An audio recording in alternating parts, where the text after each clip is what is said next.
This podcast is a member of the Place to Be Nation family. Visit us at placetobenation.com, the only place to be in your pop culture world. Hello, one and all, and welcome to episode 25 of ThROH The Years, the podcast that reviews Ring of Honor show by show from the beginning. That's right, we're at the quarter way to 100. If this was the world of comic books, this would be overpriced and have like 12 extra pages. But instead, it just has me, Trevor Dame. And as always, it has not New York for once, my co-host Matt Feuerstein. And every Boston show, you know, it's not quite a guest, not quite a regular. It's the third chair, Joe Gagne. So boys, how you doing? I'll go first. I am not New York, but I'm not going to tell you where I am because that way you could just try to guess from the room tone. That's all. That was a pause to let people listen for room tone. Oh, I see. Giving you a good chance to take a nice long listen. Joe, how are you doing? Oh, doing great. I want to thank both Matt and Trevor for delaying this a little bit while I got a family vacation. Yeah, a little bit. Not out of the way, but I had to. Just kidding. They want to get this a little earlier, so if this is a little later, you can blame me. These fine men were looking to record. Definitely blame Joe. Yeah, also for any other things that are bad about this podcast, please blame Joe. That's what I've been doing for most of my life since an ill-fated appearance on his show. But you know, something that people could have been doing while they were waiting the extra week for an episode of ThROH The Years would be listening to all the other fine Place to Be Nation Pro Wrestling Only Podcast Network shows. And what I'm going to recommend to this episode is the Place to Be Nation reaction show for SummerSlam, which is with Chris Zellner and Devin Hales. And I don't know if I've ever mentioned these reaction shows before, but Chris does a really good job of just doing reaction shows. And I feel like a lot of times people, you know, they stick to the same few places for reaction shows. And, you know, there's places that do a good job, but I feel like Chris is kind of underrated. He does a very good professional job. And sometimes it's, in cases like this, it's just him and Devin Hales, but sometimes it's more people. But I think even though it's maybe a little bit old, this is a reminder in the future, if you see a big WWE pay-per-view and want to hear a reaction show, this network has you covered here on that too. You know, in a lot of ways, this is a reaction show, but it's sort of like a 15-year delayed reaction.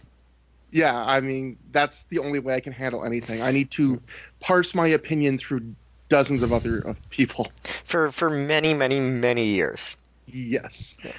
And I guess we should also, I don't know if I wanted to put plugs in at the start or the end, but I think we should always, anytime Joe is on, remind everybody that Joe Gagne does every podcast imaginable. He, if there's a wrestling podcast you like and he hasn't done a guest appearance on it yet, you should be very offended and wonder what their problem is. Let's call Conrad right now. I can't wait until I was just leafing through that Sean Oliver book, Kayfabe, which is all about the behind the scenes of kayfabe commentaries. And let's just say I felt like I needed a shower after looking through that book. But I feel like if anyone could do a podcast with Conrad about behind the scenes of wrestling podcasts, it would be our friend Joe Gagne. Joe, get on it. That guy terrible. That guy can make you rich. Well, I guess there's that. Yeah, I was going to make a joke about you plugging Chris Zellner's other show because, you know, everyone thinks I just don't hear enough Chris Zellner on a podcast here. But I'm probably not one to talk, so I'll keep the old trap. No, you are one to talk. I think that's what we're trying to get at here. And if you want to hear Joe Gagne talk on a show that's not about 15-year-old Ring of Honor, there is Joe versus the World on thecubsfan.com. I mean, well, you're getting pretty close to it being about 15-year-old Ring of Honor at this point. For certain episodes of Joe versus the World. With that WWE talk, yeah. And you've got the 5-star match game, one of only, I believe, 2 pro wrestling podcast game shows. And finally, we have Joe's semi-regular here. So you're not going to hear the last of Joe, despite our best intentions. Yeah. So before I just got that. Before we get to There's one big news story that relates to this show, but before that, we actually have an email from our favorite Joe Sposto, the former Leonard F. Shikarson, and he had an interesting thing to say about the last show we covered, Bitter Friends, Stiffer Enemies, and I'll just read Joe's email here. Actually, let me give a little background. We mentioned during that show that there was a match that had a minute or two edited from it, and Gabe Sapolsky made this kind of weird comment where he was like, "That's the last edit you're going to hear on the show," and we felt that was kind of weird, but we just thought, maybe he's just being really honest or something. But no, that was an in-joke, and thank God that apparently half the people that listen to our show actually attended these shows and are named Joe, because Joe Sposto came through here with this email. During Chris Daniels' pre-match promo, some guy, sadly, he was with me, yells something untoward at Daniels. I can't remember exactly what it was, possibly about his mother, but Daniels leaves the ring and gets up in the fan's face, the two yelling back and forth for an extended period of time. The whole exchange is cut from the home release, even though Daniels continues to play back to this fan constantly during the match.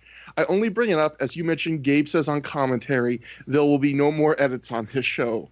So, I want to thank Joe as always. He will be on the show in the future, but I want to thank him here for just being a great fan and adding that piece of background. And it's funny because, Matt, I think one of at least my complaints about that match was Daniel spent too much time during like an important match arguing with that fan, but apparently they cut a lot of that out. So yeah, I mean, I think that's for the best, to be honest. Absolutely. It just makes me wonder how much time he was spending talking to this guy, and like how mad did Daniels really get angry because like they actually felt compelled to edit minutes out of this, apparently. Sounds like he got angry. Yeah. And so now we have before we get into the show we are covering today, Beating the Odds, we have a story, and I had to think about how we were going to dive into this, because normally at this point in the podcast, I cover the stories that happened in Ring of Honor between the shows, the last show we did and the show we're about to cover. And then I save any stories that are about the matches, any tidbits or information I found for right during the talk of that match. And this is a story where it's kind of like I could slide in either, because it kind of affects this show, but it's much more of a larger story. So I will kind of just explain what the story is and then more how it relates to Ring of Honor. Because at first it will sound like a TNA story, but I will start reading this from The Observer. This happened between Bitter Friends, Stiffer Enemies, and now. TNA started apparently giving wrestlers contracts at this point, like more concrete contracts, and The Observer describes it as thus: the contracts are not just merchandising agreements, but exclusive wrestling deals for the time period. The contracts have huge ramifications from an independent level that have not been discussed. That is, it gives TNA the right to approve of every wrestler's independent bookings. TNA can also act as a booking agent for all talent. The contracts do have a specific salary level per TNA TV appearance, but in most cases do not guarantee a certain number of bookings during the year. So there are no technical downside guarantees. They also provide for a certain lead time where you have to give the promotion written notice. I'm not sure if it's 30 days or 60 days if you're going to be unavailable on a Wednesday. Of course, this was back when TNA was still taping Wednesday pay-per-views, I believe.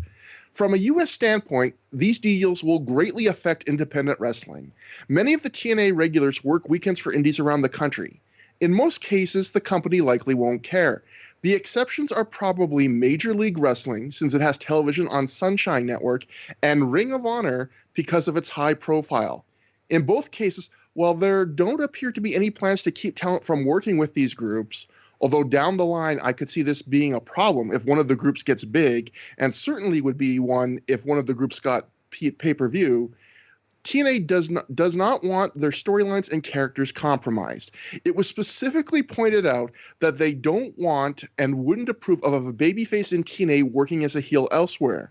Case in point, Jerry Lynn on MLW, or CM Punk's heel straight-edge drug-free character on Ring of Honor and MLW, which isn't used in TNA where he's currently a babyface. They also wouldn't improve characters who are aligned with each other in TNA wrestling against each other elsewhere. Case in point, Raven and CM Punk feuding on indies all over the country while in the same group in TNA. This is likely to slightly handcuff promoters who use these wrestlers, since they would have to clue in TNA in regards to booking of their wrestlers before getting appearances approved.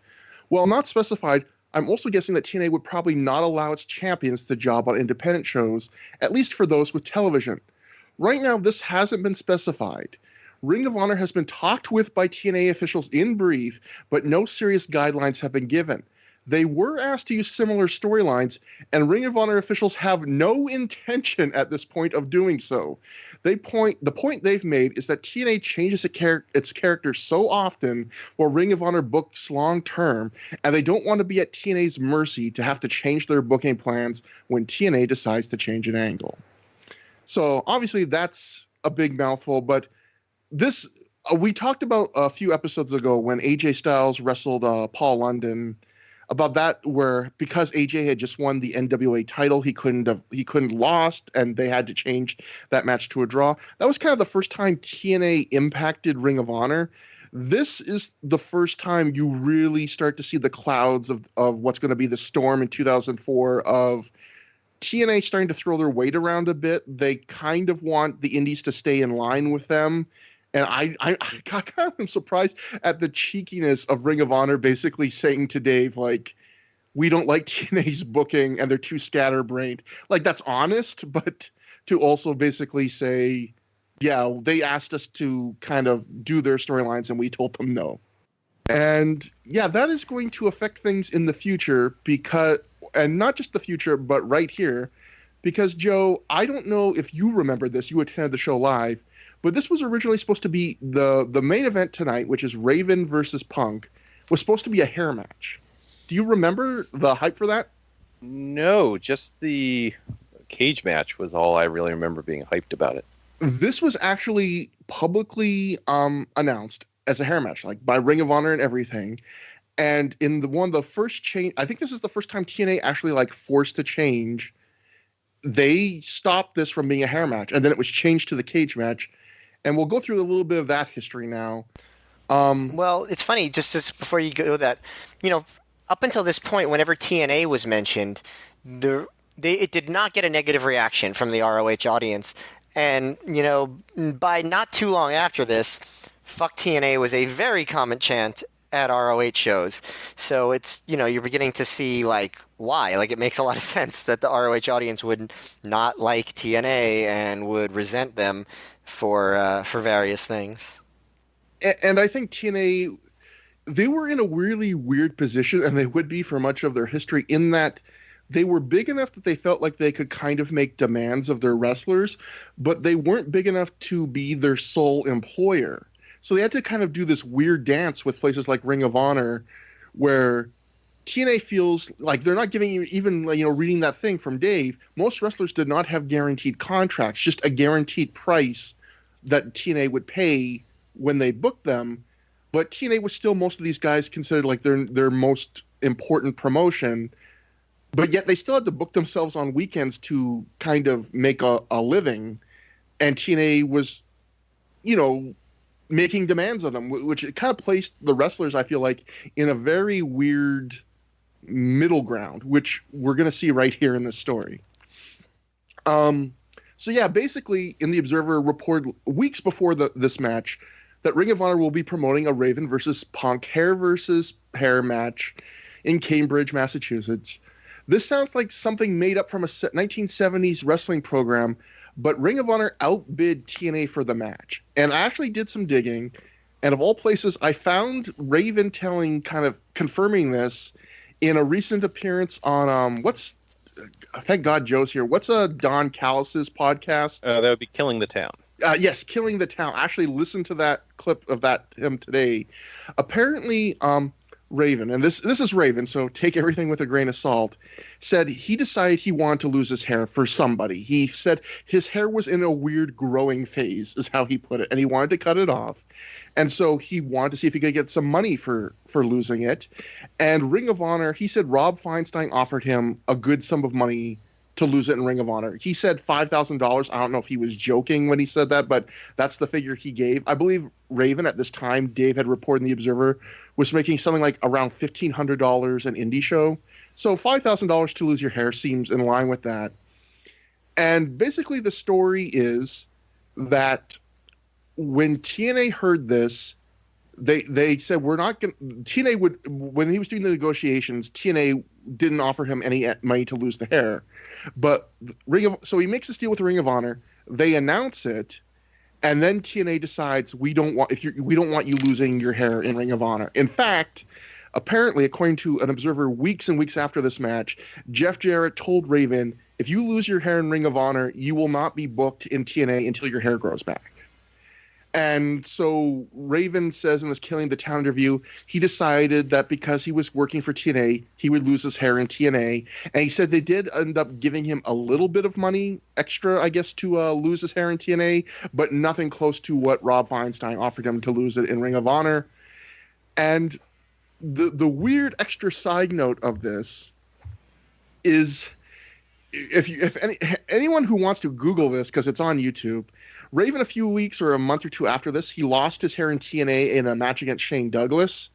And it's kind of infamous for James Mitchell shaves Raven's head, and he runs the clippers the wrong direction and basically kind of scalps Raven and cuts his head open very badly, makes him bleed. And Raven got into a physical confrontation with him backstage after the show. That's how angry he was.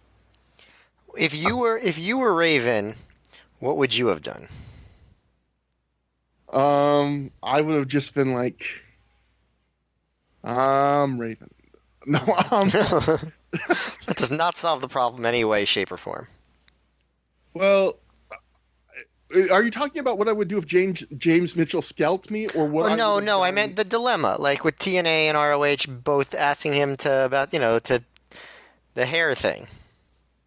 Well, it goes to show that I think steady employment, that's one advantage TNA had over places like Ring of Honor, where I don't know how much Raven was making per shot in TNA, but the fact that, you don't know how long you're going to be in Ring of Honor, you don't know how many show bookings you're going to get for them. So even if you're making more money on this one-night payout with Ring of Honor, TNA is probably the safer bet long term. You're going to be there every Wednesday. Right. I think it's a no-brainer too, and it doesn't seem like ROH was particularly mad at him about it either. In the end, seems like they understood. So, but again, it goes back to that weird dance TNA and Ring of Honor had to start engaging in, where this is outright TNA just saying like, we don't. If you're going to do this anywhere, we don't want it in Ring of Honor, and we're not going to match their money, but we just feel like we're the bigger promotion, and in so many ways they were, and. Like, that means something. If you want to stay here, you have to do that. And we'll see wrestlers make that choice. Yeah, and it's interesting. It'll be interesting to see, like, the ones who actually don't make that choice as we get down the road. And the one other thing I want to read relating to this is they actually had to post an apology on ringofhonorwrestling.com for canceling the hair match. And I will read it here. Due to unforeseen circumstances, the hair versus hair stipulation will not be able to take place in Boston on September 6th when Raven and CM Punk battle in a steel cage. Punk and Raven would like to express their deepest regrets that they are unable to participate in this stipulation due to previous contractual obligations with TNA.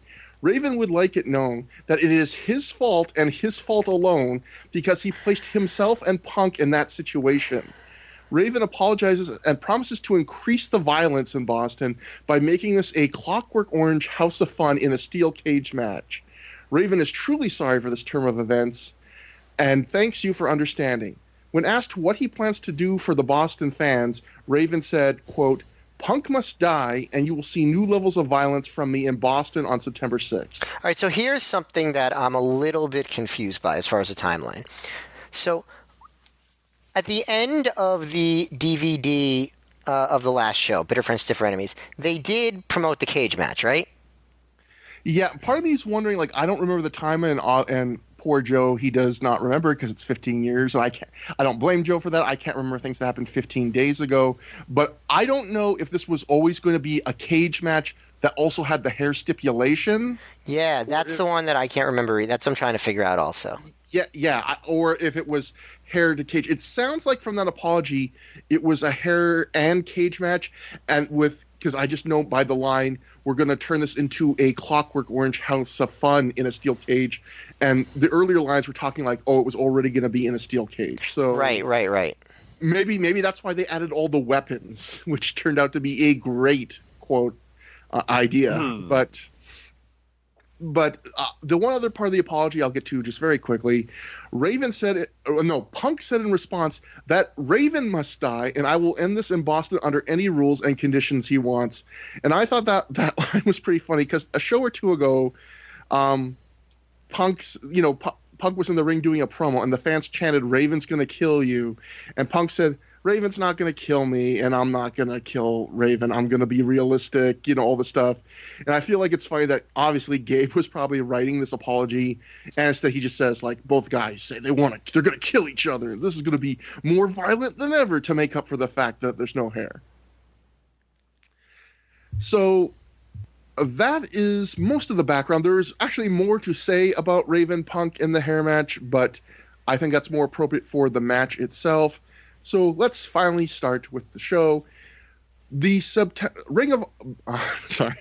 Beating the Odds took place September 6th, 2003 in Cambridge, Massachusetts in the Carbino Fieldhouse, I believe. Oh, wait, it was moved from Cambridge to Wakefield, Massachusetts. Yes, we were back in Wakefield, although a different building. So for those keeping score, this is the third building in Massachusetts in 5 shows.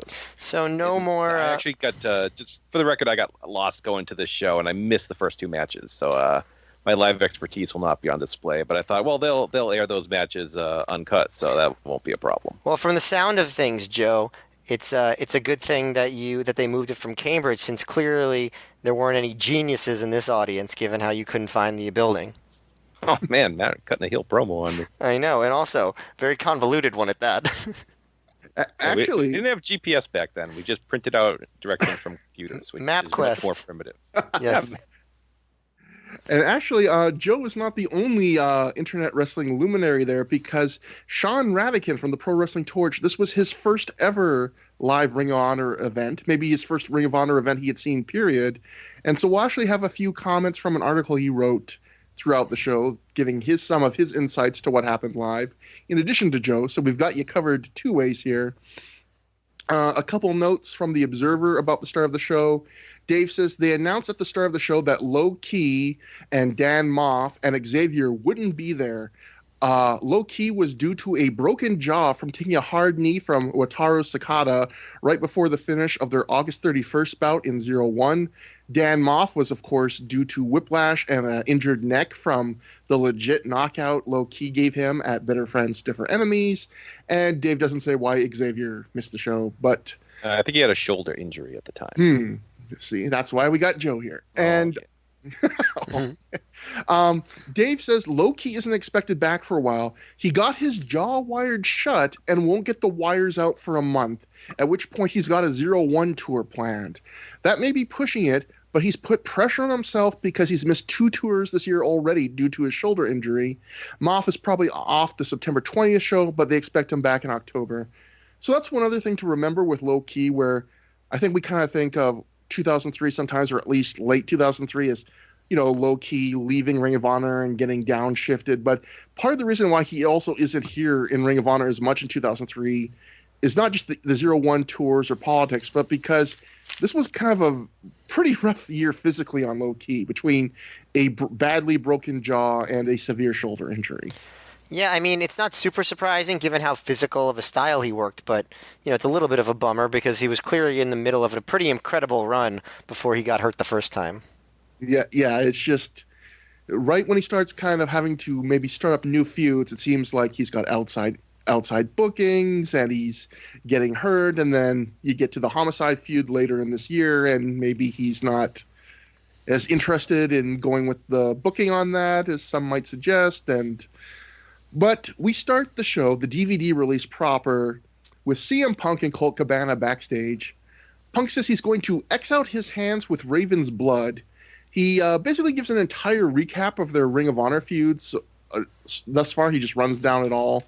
Punk appears at this point to still think that Raven was the person that attacked Lucy. He can't prove it, but this promo he seemed to indicate he still thinks that. And Punk ends his promo by saying he's going to nail Raven to his ex tonight, which is a nice little bit of foreshadowing. Or actually not foreshadowing. He just outright says what he's going to do. We just don't know it yet. Yeah, we just assume we assume it's a metaphor and it's not. Yeah, he's being literal here. It's funny though because with Punk's promo, it's kind of like a calmer version of the promo from the end of the last DVD.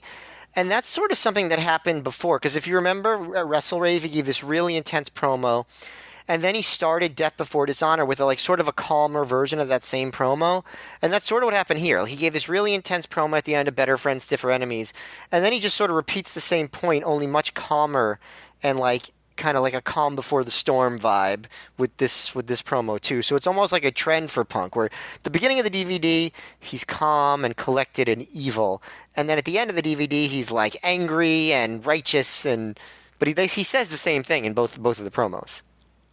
And this promo, when you talk about that, kind of remind me, this might be the first of a few hints we get tonight that maybe this is the night that this feud goes from, the Raven Punk feud goes from really good to maybe a little bit past its best by date. Yeah. So the fact that Punk's promo is a little less memorable and he spends most of it recapping the feud, maybe that's a sign that we're kind of running out of material for here. There's not a new wrinkle to be had with this. Right. Colt ends up, he was standing right beside Punk. He starts his promo. He says tonight he's not going to be funny and tell jokes.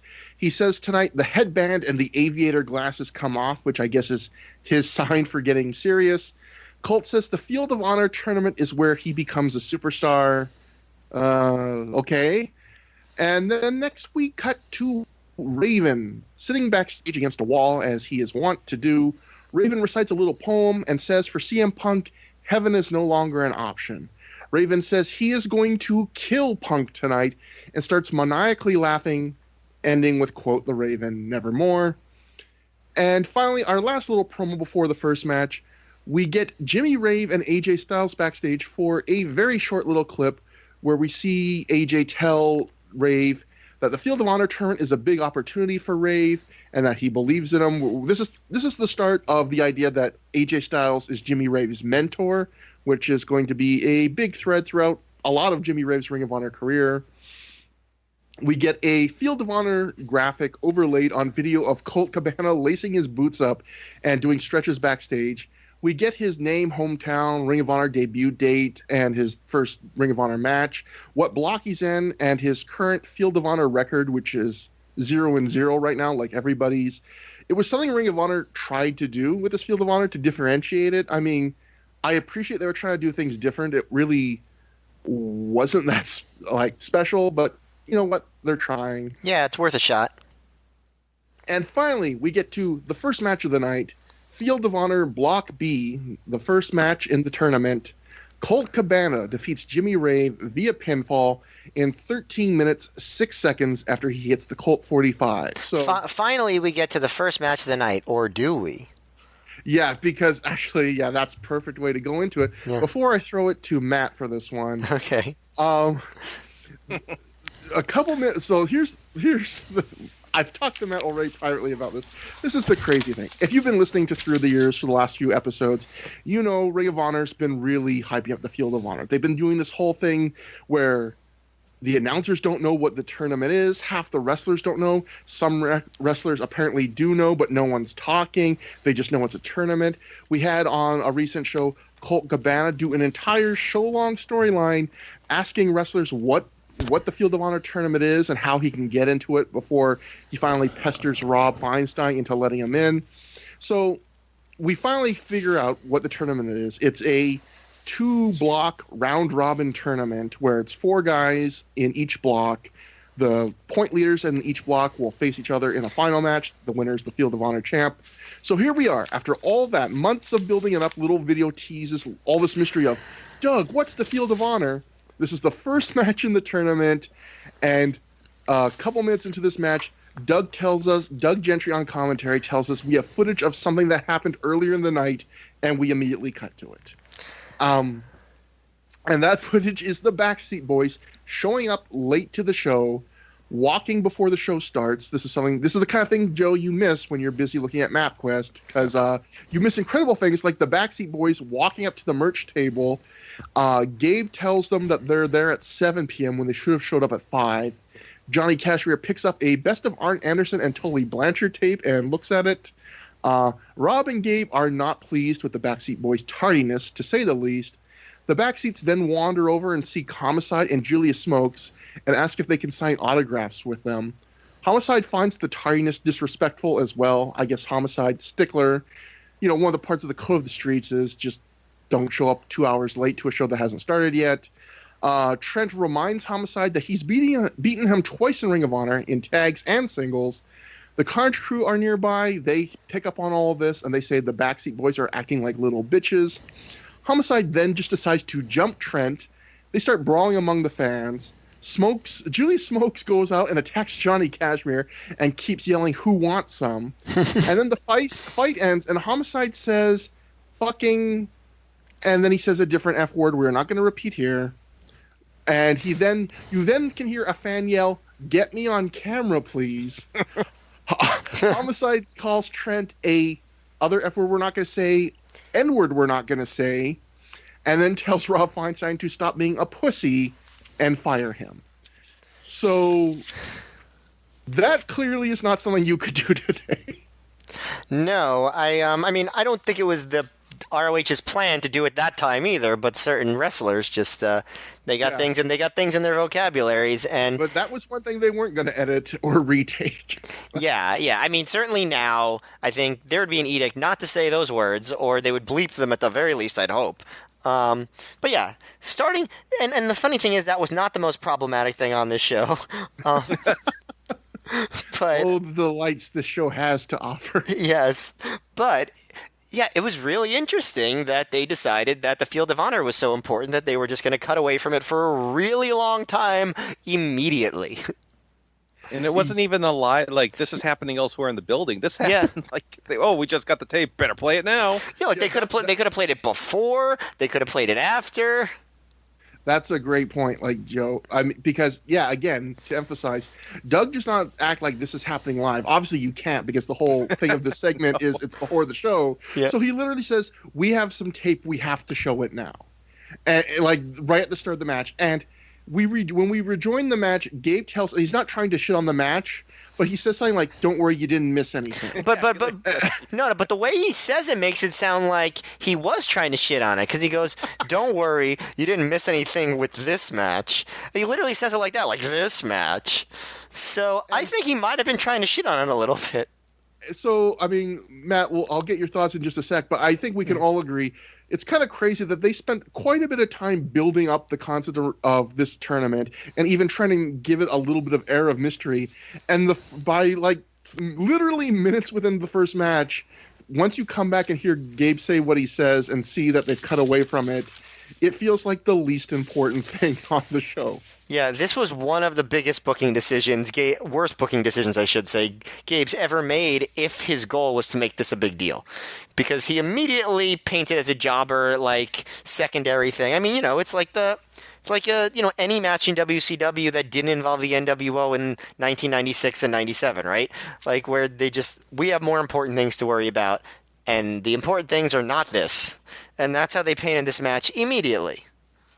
So what did you think about the match itself, though, the match quality? I mean, booking aside. It was kind of a basic opener is sort of how I looked at it. It didn't feel different from another ROH opener. It didn't feel like this match had special oomph because of the Field of Honor. Cabana, they sort of had tried to play this thing where he was getting serious for the Field of Honor, but at least early on in the match, he didn't seem particularly serious. And it's actually funny because, normally he wears a singlet, and on this show, he was wearing just a black long sleeve shirt under his singlet. And at the beginning, I assumed this is a goofy look that he's going for. We found out later that is not why he was wearing this shirt, but that's what I thought. So I was like, oh, he looks as silly and goofy as ever. But the story was Cabana was working over Rave's back. And, he would do a series of things to work the back. He did a bear hug on him, so to play up, just to play up that Rave was the underdog, which I think they did a pretty good job with.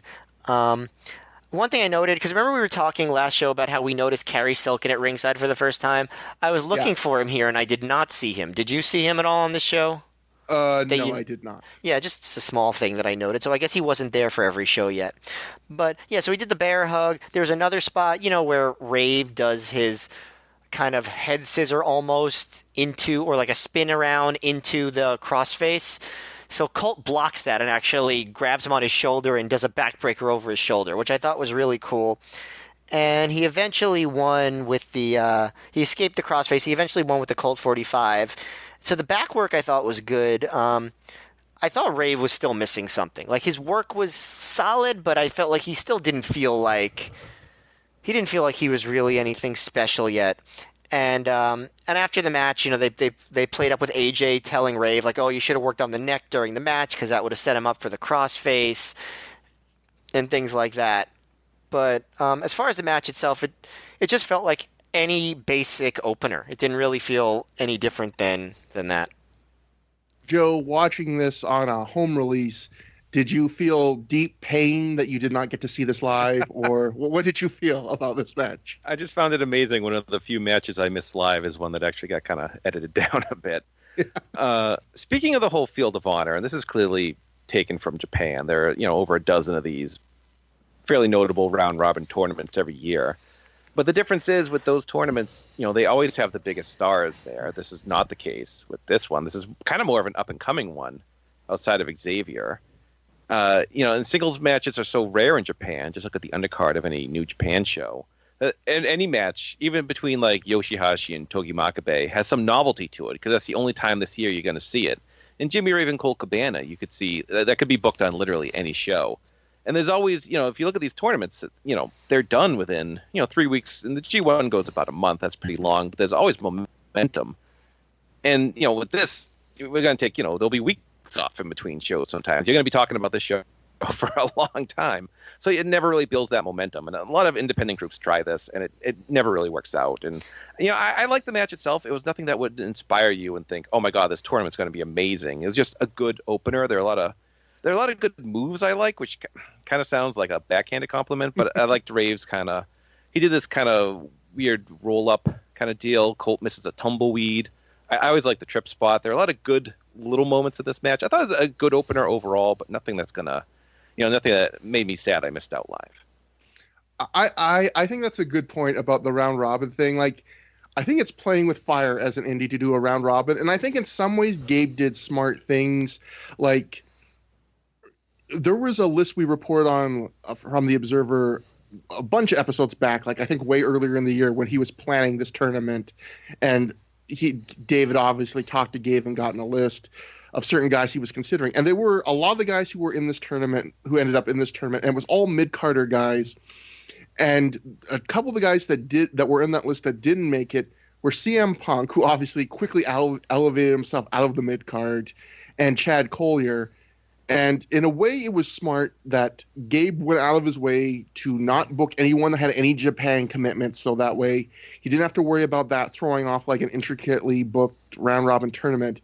But going to what you said, Joe, I think you made a really good point about by making it an all mid-carder tournament, it didn't really feel like you were seeing matches you weren't going to see otherwise. Like, part of the fun of like the G1 or something is like, these guys are going to have to face each other, even though there's not a big angle reason for it right now. We're going to get to see another Tanahashi-Okada match, even though they've wrestled so many times. It's like the next chapter just because it has to be for the tournament.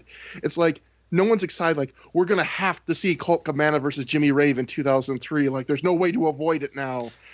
No one's feeling that way. It's also worth noting that other than Cabana himself, the roster for the Field of Honor was particularly uncharismatic at this time. Like, the guys in it were not known for their personalities at all, except for Colt. And another thing to mention is it's kind of hard to create drama in a round-robin tournament where each block is 4 people. Yeah. Like, you kind of can't have the drama of, a guy starts losing at the start of the tournament, but then he wins at the end and ends up making it into the finals, or vice versa, or whatever. Like, when it's a 4-man block, you kind of just have to have the guys you want to push win. You can't go that crazy with the booking, or imaginative, I guess. I was kicking around ideas. What they could have done is have 2 blocks of 6 wrestlers each. That's 15 matches per block, so 30 matches total. They could have done like a Friday, Saturday, Sunday, and then another Friday, Saturday, Sunday. They could have done like all the tournament matches over the first 5 shows, have the finals on the last one. You could have all the big stars, and hopefully that condensed amount of time, you wouldn't have to worry about Japan commitments and all that. I mean, if that's something they want to pursue, I was just kicking the tires on that. That feels like something that feels like the best way you could do a round robin tournament today. If you were, say, like a PWG, if you just want to say, this year's Battle of Los Angeles is just a round robin tournament, and you had the budget for it, and they're one of the ones that probably could. But yeah, a Ring of Honor at this time, I don't think was just had it in them to do a star-studded round robin over like a weekend event like that. As for this match, I thought it was fine.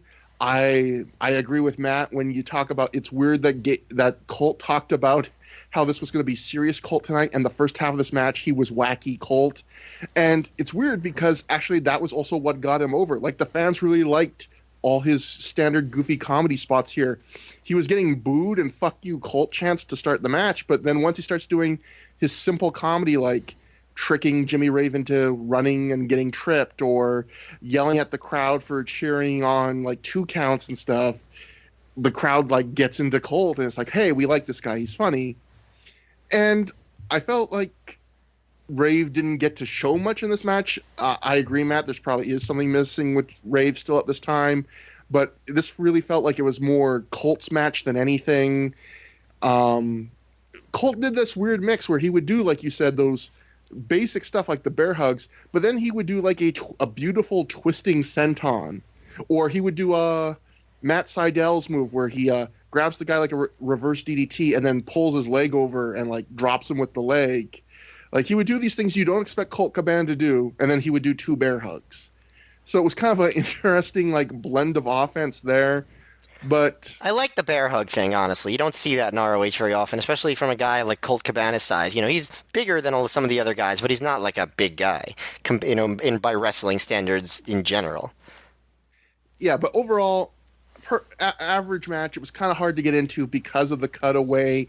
It looked kind of a slow start. It got better in the second half, but we're off to an average start, which might be the case for a lot of Field of Honor as we re-explore this tournament. After the match, we cut to Rave backstage as we hear the voice of Gabe Sapolsky ask him to talk about being in the Field of Honor tournament, but AJ Styles immediately interrupts. He barges in, and he starts saying that Rave lost because he didn't work Colt's neck. And then AJ throws like a fatherly arm around Rave's shoulders and walks away with him. He tells him he's trying, but AJ has advice for him, and as they walk down the hall together, I guess AJ's giving Rave the advice. So again, Rave is not going to win a match in this tournament, but this is classic Gabe booking in that when he knows a guy's going to lose a bunch of matches, he still kind of wants to give him like a storyline thing to chew on, or even turn those losses into a story, which is what Gabe's doing here. And that's, if you watch enough Gabe Sapolsky booking, you see that's like a very common technique he loves using. He's going to give Rave a storyline, even if it's about losing. It ends up paying off down the road, so. It does. I mean, definitely, these guys will be involved together for years to come, on and off. We cut to Colt backstage, who reveals a gnarly, contagious-looking, I don't know if you would call this a rash, hives, something horrible is on Colt Cabana's skin. As Matt had requested when we first saw this weeks ago when we were watching it, this will be the image for the show, even though it's pretty dark. So you'll see this. It's all over Colt's neck and chest, which explains why he had to wear such ridiculous clothing. that covered like a shirt under his tights that covered his neck and everything. Yeah, basically he's like, I'm tough because everybody told, like the doctor told me not to wrestle. All of my relatives said not to wrestle because of this. And then he pulls down his shirt and he shows the rash on his neck and I guess like a little bit on his like shoulders. And I don't know if it's chicken pox or Shingles, we were wondering. Yeah, shingles or just some sort of other thing that's going on, just some sort of allergic reaction. I guess it's none of my business, but he was showing it off. So, and yeah, I mean, whatever it was not something that made Jimmy Rave say, no, I'm not going to be touching that guy a lot, like you have to do in a wrestling match. Colt should have taken his sweatshirt off before the bear hug, and then he got in the immediate tap out there. I sure would have. Maybe it was poison oak. Was Colt like really blue during like? Oh, so that I don't know if some of the maybe it's just my DVD. No, it looked really blue during the last two interview segments. So that is just I was listening to an honorable mention podcast, and they mentioned that just Gabe, when he would do the backstage interview segments, did not bother to white balance the camera, so the coloring was just off, and I think that's all that was. That's something I've heard on that podcast, on our honorable mention as well. That I've heard more than once. I think Shane Hagedorn bemoan that Gabe and the Ring of Honor, some of the people there, would not color correct. And if people who watched the fairly recent New Japan show at the video game convention at CES, I think some of the cameras, like the different camera angles for the in-ring action, were not like consistent in terms of color matching. So. Yeah, I know, Joe, like I saw that too, where I really noticed it on this show. Like, wow, there's like a dramatic difference between like the coloring on the promos and just the color scale when you're watching in-ring action. But yes, Colt, if you're listening, you want to share what exactly malady you were dealing with on this night, because I imagine you probably remember. Let us know, because we have a lot of interest in modern medicine and in infectious and non-infectious disease. So we're just curious folks, and want to know what was going on with your skin on this random night 15 years ago. Truly, this was the most famous skin problem that's ever happened to a wrestler from Chicago. Anyway, Colt said he's going to the top, and Colt Cabana Superstar will be born. That leads us to our next match. Match 2 of the night. Slick Wagner Brown with April Hunter defeats Diablo Santiago, scored to the ring by his regular tag partner Oman Tortuga, via pinfall in 4 minutes 19 seconds with a big power bomb. Joe, I'm going to throw it to you first on your opinions on this match, but I think the first big question is, to my disbelief, someone in the crowd had a SWB, Slick Wagner Brown, ROH sign. Was that you, Joe? Did you get a big Slick Wagner Brown ROH sign? No, I came in at the end of this match. Yeah. So, Joe, an alibi. Joe actually did have that sign, but by the time he got there, the match was over, and he tore it up and threw it out in anger. Oh yeah, I forgot. I forgot you missed the first 2 matches. Yeah. So it is a funny coincidence that this other guy had this sign that you were also bringing. But I mean, maybe I should have given you a meteor match, but this was mostly squash, wasn't it? Yeah, it's just a vehicle to get Slick over. I watched this twice, and I barely remember any of it. But, he won with a pop-up powerbomb, and then Oman thought he could hit on April Hunter. He thought this was a good idea, and she beat him up. So yeah, that's all I have to say. I'm always not much to say, except I felt like this continued the Ring of Honor streak, or maybe in a lot of indie wrestling streak of 2 competitive squash matches. Like, I felt like for the short time it had, Diablo Santiago was way too competitive with Slick Wagner Brown. Brown got to do a bunch of impressive offense, but it still felt like maybe it was a bit too back and forth. But I feel like that's just indie wrestling, where you're not paying these guys a lot, so they feel like the best we can offer is that you're always going to get a chance to show off a little bit. So it's really hard for them sometimes to just fully accept a squash match, even though, it was a short match. And when you watch Slick Wagner Brown, he continues to be a guy that does some pretty athletic, impressive things for his size, but he's the kind of guy, I don't know if I'm being mean to him, but like, every time I watch him, even when his moves hit, I feel like he got lucky almost that they hit.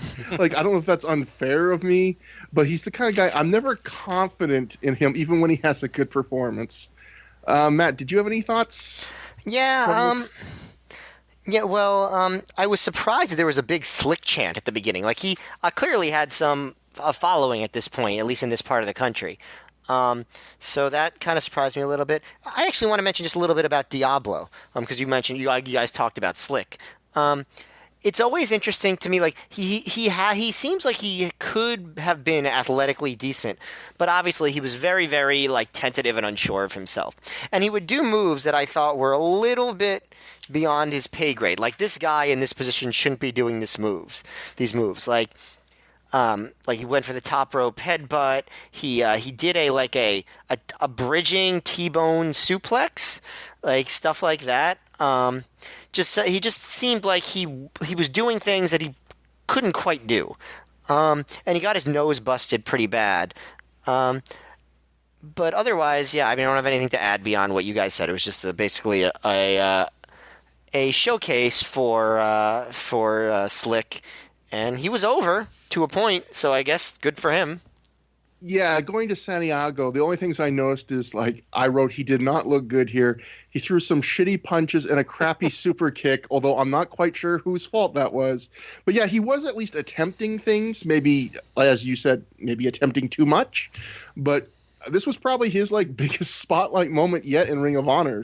So after the match, Brown shakes Santiago's hand, but Oman Tortuga gets on the mic and asks if Brown noticed that he and April Hunter had some chemistry. He says that she was looking at him during the match. He grabs her arm and tries to get her to touch him, but April slaps him. Oman goes to hit her, but April ducks and chops him. Oman reverses an April Irish whip into the buckles, but April climbs them and actually hits what's basically a version of the Eclipse that Ember Moon does now. I wrote man-on-woman violence, but mostly woman-on-man violence here. Oman seems to have the most charisma of the Outcast Killers, at least tonight. I would say that's true. He's the one that gets to do the angles. Yeah, he's the one who gets to talk of it. I was surprised to see the Eclipse, and I thought, oh, we can check off man-on-woman violence tonight. It's a little bit, but it's there. But the check mark would get colored in very deeply a little bit later. So next we go to a four-way scramble tag match. The Backseat Boys defeat the Ring Crew Express, Special K of Dixie and Izzy, and the SAT in 8 minutes, 50 seconds when both backseats pinned Jose Maximo, or I guess Jose Maximo, after Trent hit a big jumping knee where he springboarded off of Cashmere's back. He was bent down. SAT is another act. We talked about Slick Wagner Brown. SAT always seemed to be super over in Boston in Ring of Honor. There was a big chant for them before the match. And I thought the story of this match when I started watching it was going to be the Ring Crew Express were treated mostly as equals in this match, which might be one of the first times of that. But then by the end of the match, I think clearly the story to this was Izzy. I felt like he was the star of the show. He was working his bag off, as the Canadians who play hockey would say. I never even heard that saying before. Working his bag off. In Canada you hear it a couple times, working the bag off. He was working it, the bag, on both sides of this match in terms of he was taking big bumps, including I think the bump of the show where he took a one-man Spanish fly into a crowd of wrestlers on the outside, off the top to a crowd on the outside. He was trying to do a bunch of innovative things. It felt just like it was his night. Like even when he tried to do a Hurricane Rana on the apron, it looked like he was going to lose it, but he managed to save it. Like, it just felt like one of those nights where things were working for him. And as a match on the whole, it was more of just, I thought in a slightly above average scramble where it's the same thing. It's big moves, doesn't overstay its welcome, sometimes sloppy, but there's always something different going on. Everyone's jumping in and out. And in a way, I'm starting to get scramble fatigue. I really feel like me and Matt are, not to put words in his mouth, but it feels like the last couple shows, I feel like we're starting to hit the wall with seeing so many of these scrambles that don't really affect anything, but they're still good, like for what they are. Like, they're still producing what they're there to produce, which is just a quick burst of craziness. Joe, what did you feel like seeing this would be the first match you saw live, I guess? Yeah, Wow. no, I actually really enjoyed this. Looking back in retrospect, I thought all the execution was, by and large, good. I mean, a couple things looked a little wonky, but it wasn't bad. There was just some insanity in this. There's like Dunn and Marcos hit the biggest demolition decapitation of all time, just randomly in the middle of the match. There was, like you said, the Spanish Fly at the outside. One of the Maximos hit this like Northern Lights brainbuster that was just crazy.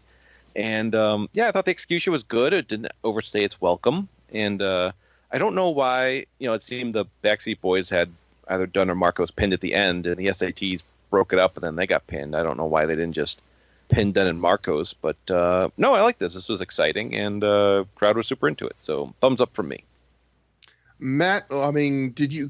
I felt bad kind of speaking for you, but I'm curious to see, like, how do you think about this match both on its own and in the context of we've just seen so many of these now? I mean, I literally wrote what you said. I'm looking at my notes right now. It says, this was an above-average scramble, but I've just seen so many of these now with the same guys that they're losing their impact. And it is just like a mix and match of the same guys most of the time. There were some cool spots. People love the dream sequence. There's SAT is still doing the washing machine, but they're still like releasing the guy's arms, which is a very slight improvement. Izzy has benefited because he's taken it 2 times since Deranged got like legit hurt on it, and both times they've released his hand. So Deranged died so Izzy could be saved, apparently. Yeah, I agree. I liked one spot that I liked in this match was when Izzy and Joel kept blocking each other from trying dives. I thought that was cool. And then the climax of that was that Joel hit the one-man Spanish Fly onto everybody. I thought that was a pretty cool spot that you don't see that often. Otherwise, it was, kind of a lot of this, same kind of stuff, but, they always change it up a little bit. And I agree with you that Izzy looked great. I think this is the second show in a row where he's looked really good. One thing I found funny was Gabe, he mentioned, people still talk about the fight without honor between Homicide and Trent Acid. I'm like, still talk about it. It was 2 months ago. It would be like, that would be quick if they forgot about it already. So I think Gabe was just trying to build excitement for what was to come. Yes. I would forgive him that. I agree. It was a funny way for him to phrase it. But I pretty much agree with what you guys said. It was a scramble. It was a pretty good version of that scramble, but I've seen too many of them.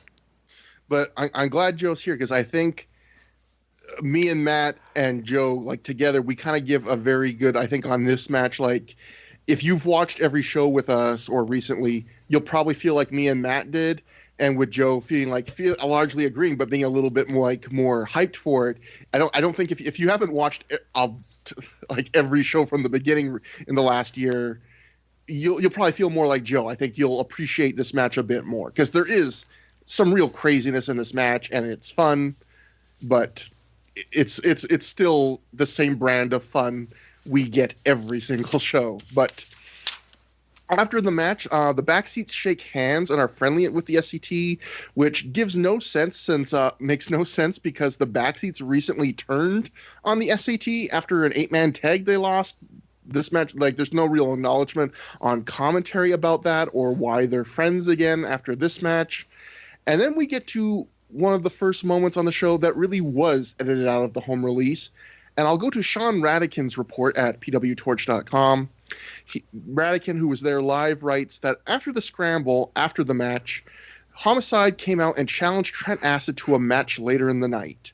Trent says no because he has already beaten Homicide twice. Homicide asks again for a match, and Trent agrees, but only if it is a straight-up wrestling match. Homicide says that if he loses the match, he will leave Ring of Honor. Homicide gave up his spot in the four-corner survival match to get a shot at Trent Acid. Now, what's interesting about this is they do a later segment for the DVD, a backstage segment where Homicide asks Rob for this match, and they never mention at all, to the best of my knowledge, the angle of Homicide agrees to leave Ring of Honor if he loses. In fact, if you go to Cage Match and look up the results for this show, it lists this as a match where, like, if Homicide loses, he will leave Ring of Honor. Gabe and Doug and correct me if I'm wrong, do not bring that stipulation up once. That was apparently only for the live crowd. Yeah, rewatching. I was checking my show notes and seeing that, and they never mentioned it. Like, there wasn't like, oh my God, Homicide has to leave, like during any near falls, anything like that. It was just another match that, I guess Homicide just wanted to win. And just looking over my notes, it says Homicide, Julius Smokes, and that other guy come out. So I don't know who that was for a long interview segment. I'm not sure who I was referring to at that point. I forget if it's so many of their crew run together, but it could be Benny Blanco or Louis Ramos. Like, there was a lot of those guys that were often in the gangs segments on these shows. But next we get a Field of Honor Block A match. So we had the first Block B match. Now we have the first Block A match of the tournament. Matt Striker defeats John Walters via pinfall in 12 minutes, 32 seconds when Walters' leg collapsed while attempting a powerbomb, leading Striker to hook his legs for the pin. So before we talk about this match, I just have a couple little notes here. The first is I want to mention, Doug says the Field of Honor, he starts early on in this match, Doug Gentry on commentary, and God love him, rest in peace, Doug, does not get appreciated for his contributions to the show. But Doug says in this match that the Field of Honor just seems to get better and better as we roll along. This is match 2 of the tournament. What? I like rewound this to listen to it again. I think he meant to say, well, the Field of Honor got better. This one time where it changed, it got better. And as always, it seems like we cannot have a John Walters match without Gabe saying that John Walters is a can't miss blue chipper. Yeah, and yet again. And Doug, another funny thing, he says that Walters is already skyrocketing to the top, which if you've been following this show, he has not been skyrocketing and he is not to the top. So I don't know what they're referring to. Gabe actually says there is no doubt that John Walters could be a main eventer one day. There will be doubt in 2004. I wrote down that this is 2003 Gabe's dream match. Yeah. Two of the mid-card guys, he pushed the hardest, and you could tell from the way he talked on commentary that he really had a bit of a man crush on. Matt, what'd you think about this meeting of Gabe faves? So it was one of those matches, when you think of Matt Striker versus John Walters, this match was that. It was. No, I don't even mean that in a fully negative way. I really don't. See, that's the thing. You saying that will mean different things to different people. Like, it means something different to you than it means to me, but I completely agree with you.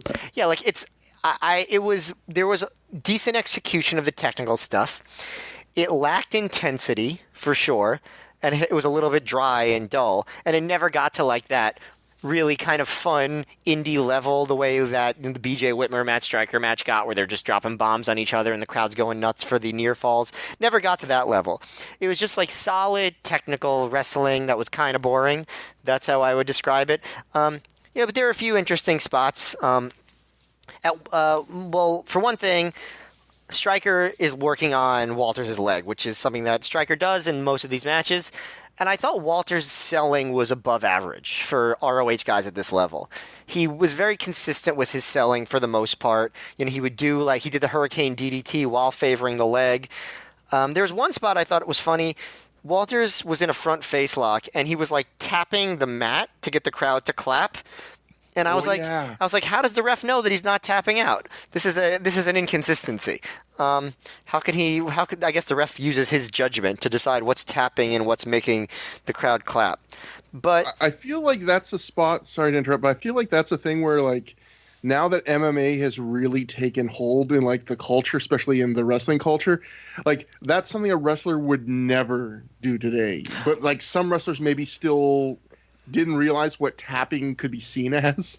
I guess. I'd say tapping out became the main form of submission in wrestling by 97, 98, right? And you would definitely, if you saw submission holds before that, you definitely, the guy would bang the mat in pain or to get the crowd going. And after that, not really. So it was already about 5 or 6 years by this point. But you're right. It's just a holdover from what the wrestling that maybe Walters grew up on. Yeah. But otherwise, his selling was good. Like even like he would do chops and he would collapse on his knee. But then Stryker, did the rolling Germans. Walters actually hit a choke slam backbreaker, which I thought was crazy. He hit it on his bad knee, which to me makes him seem a little bit dumb, but at least he sold it afterward.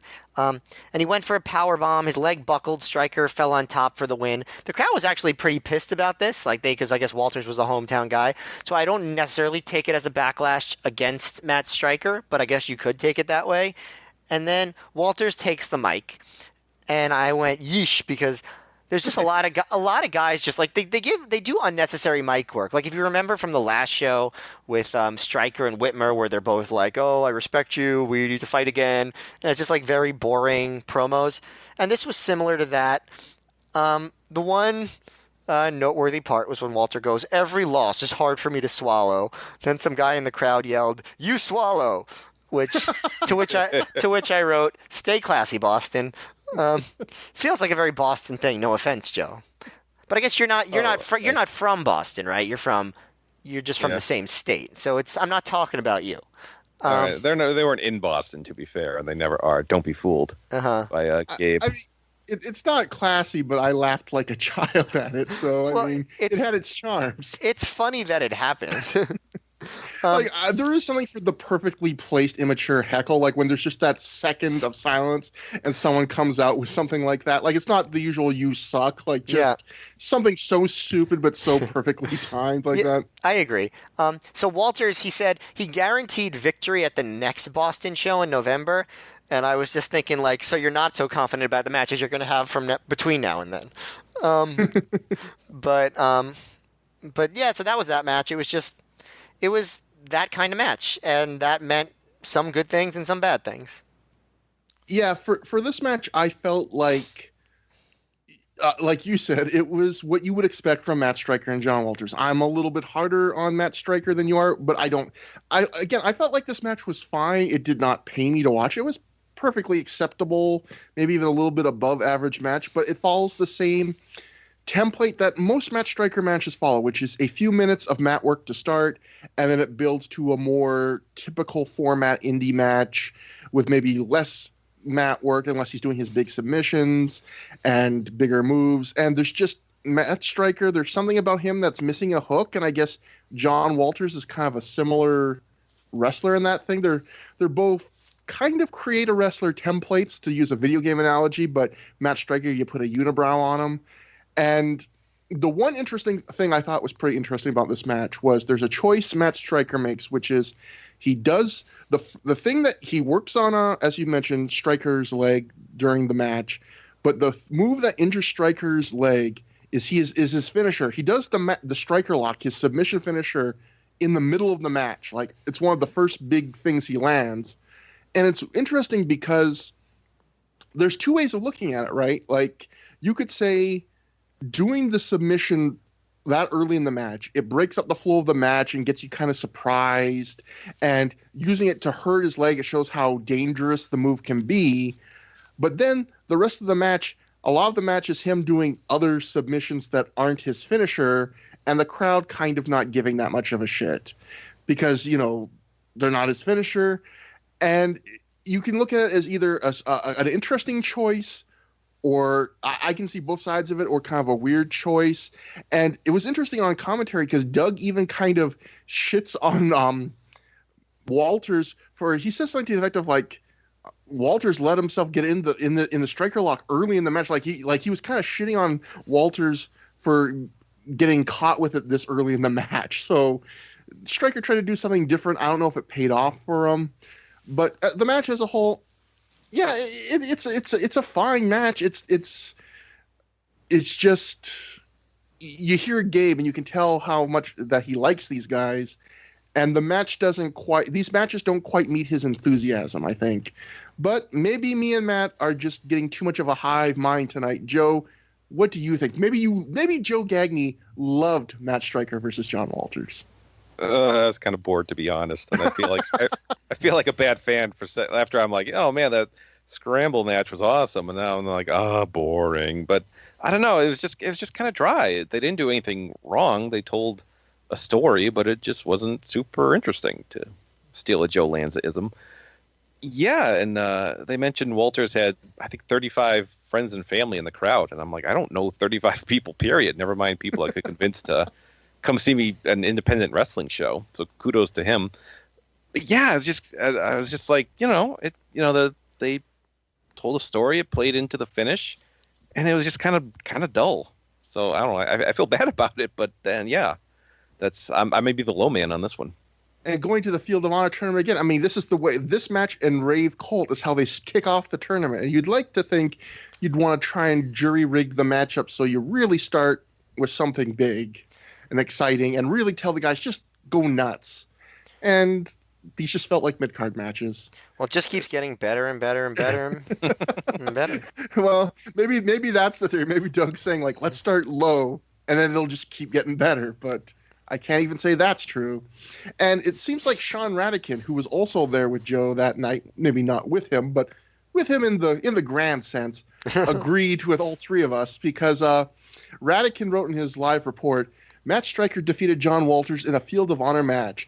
This was the worst match of the night. This match seemed to suck the energy out of the crowd. Wow. So I don't even think it was the worst match so far.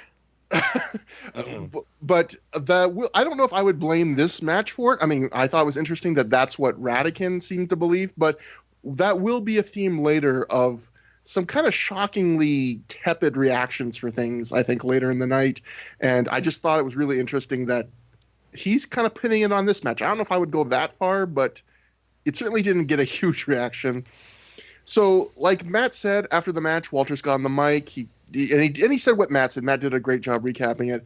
But I think the only interesting thing to point out is I think he literally did the I guarantee victory next time in Boston, even though it is kind of awkward to say that, just because Gabe knew I've jobbed this guy out in his hometown 2 times in a row now. Like, he hasn't won in Boston yet for us.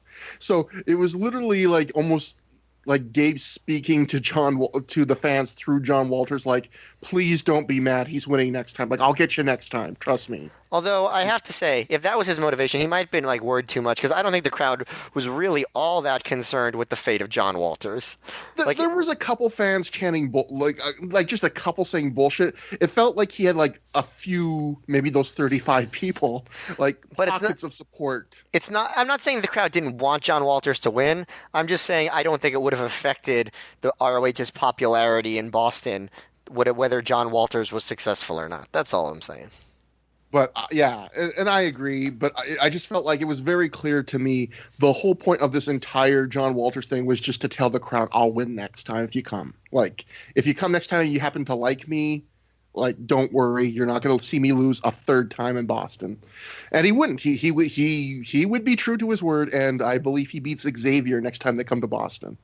So I actually don't know if he does, because I think next match builds the final battle. So, but that might have been a gauntlet match. I don't know. I'm not sure. We'll get there. Yeah. Okay. Yeah. And Joe will be back with us. But we cut backstage to Rob Feinstein eating, and Gabe from behind the camera asks what promos they have lined up. Rob tells Gabe, and then he tells Gabe that he has to try this chicken parmesan. Rob compliments the chef who is just down the hall. This has to be some kind of inside joke that I'm not getting, because they really like call attention to this guy who made the food, and they're really focusing on the food. Homicide and his crew then confront Rob. Homicide wants Trent Acid so bad he wants a match with him right now, tonight. Rob warns Homicide that would mean missing his scheduled 4-corner #1 contender match tonight, but Homicide's cool with that. And so Rob says he can, if that's the case, well, I can make the match happen tonight. Rob says they had a hell of a match in Philadelphia, but tonight Trent and Homicide will be even better. Julius Smokes then cuts a regular Julius Smokes promo, and in probably my favorite thing Rob Feinstein has ever done in Ring of Honor, he responds by meekly saying, chicken's good. And just, he doesn't know what else to say to Julius Smokes. I thought it was like perfect timing, perfect delivery for once. It was just like, Rob did not know how to react to Julius Smokes. I I also think it's funny. I mean, it's a little bit later on, but during commentary on the next match, Doug Gentry's like, "Wow, I can't believe it. Rob Feinstein is backstage. He's eating healthy food instead of donuts in the backstage area." And I'm just thinking, like, is chicken parm now our standard for what healthy food is? Because, like, I mean, it's not the worst thing you could eat, but I wouldn't put it on the healthy food scale. I mean, actually, it's pretty horrific for you because it's chicken covered in breadcrumbs, deep fried, and then covered with melted cheese. Yeah. That's about as unhealthy as you can eat chicken. You've fried it and then put cheese on it. Yes, it is for chicken. By chicken standard, it is certainly unhealthy. Yeah. Joe, do you have any thoughts on the healthiness of chicken parmesan? Chicken Parmesan donut certainly would have been the worst thing you could eat it. I would say chicken parm's an upgrade over donuts. I don't know if this is some kind of statement on Wakefield cuisine. I can't speak to that. Yes, I'm sure it does worse for your glycemic index than donuts do. I mean, it does better than donuts. So, I do think it's going to that commentary how it references Rob later. That was one of the kind of cute things we've mentioned it before that Ring of Honor does lose is Gabe and Doug are not afraid to joke about Rob at like Rob's expense. There is a bit of that kind of family and friends feel of we're just a bunch of knuckleheads running a wrestling company and we'll like tease each other.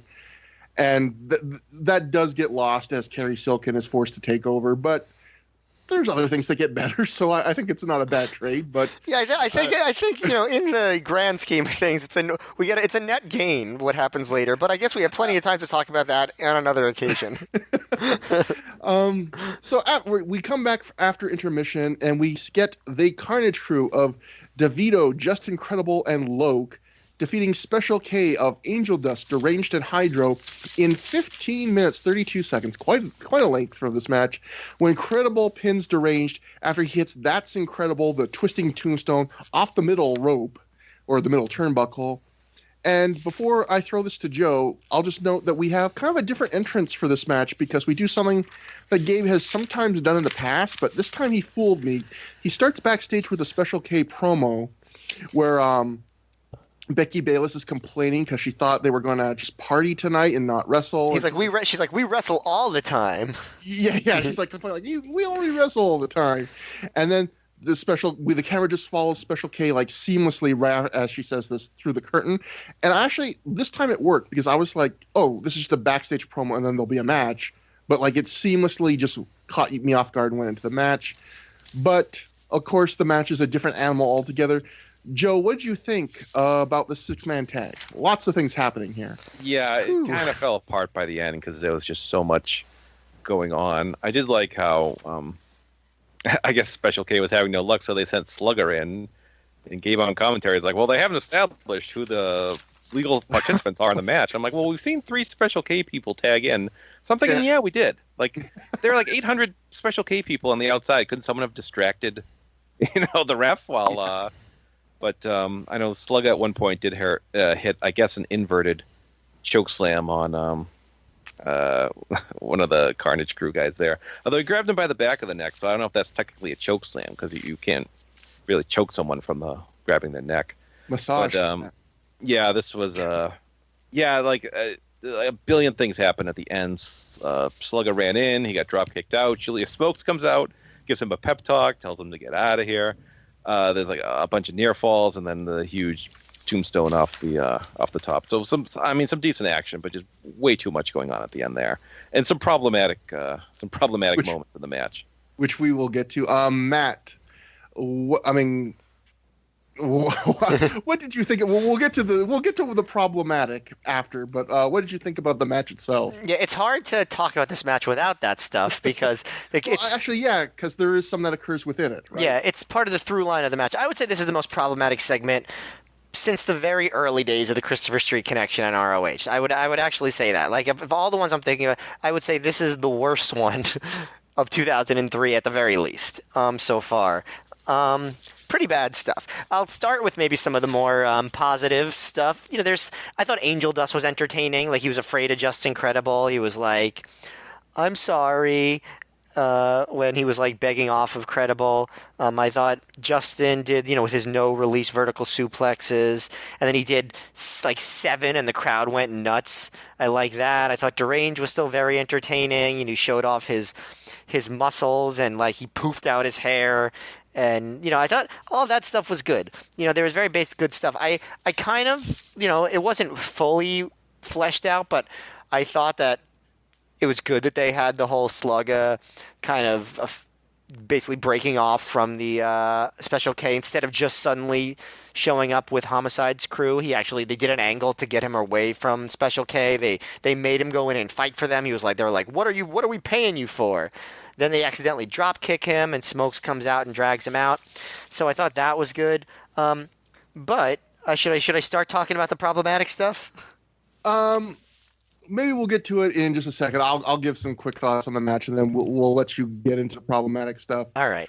I thought it's weird. I thought this as a match.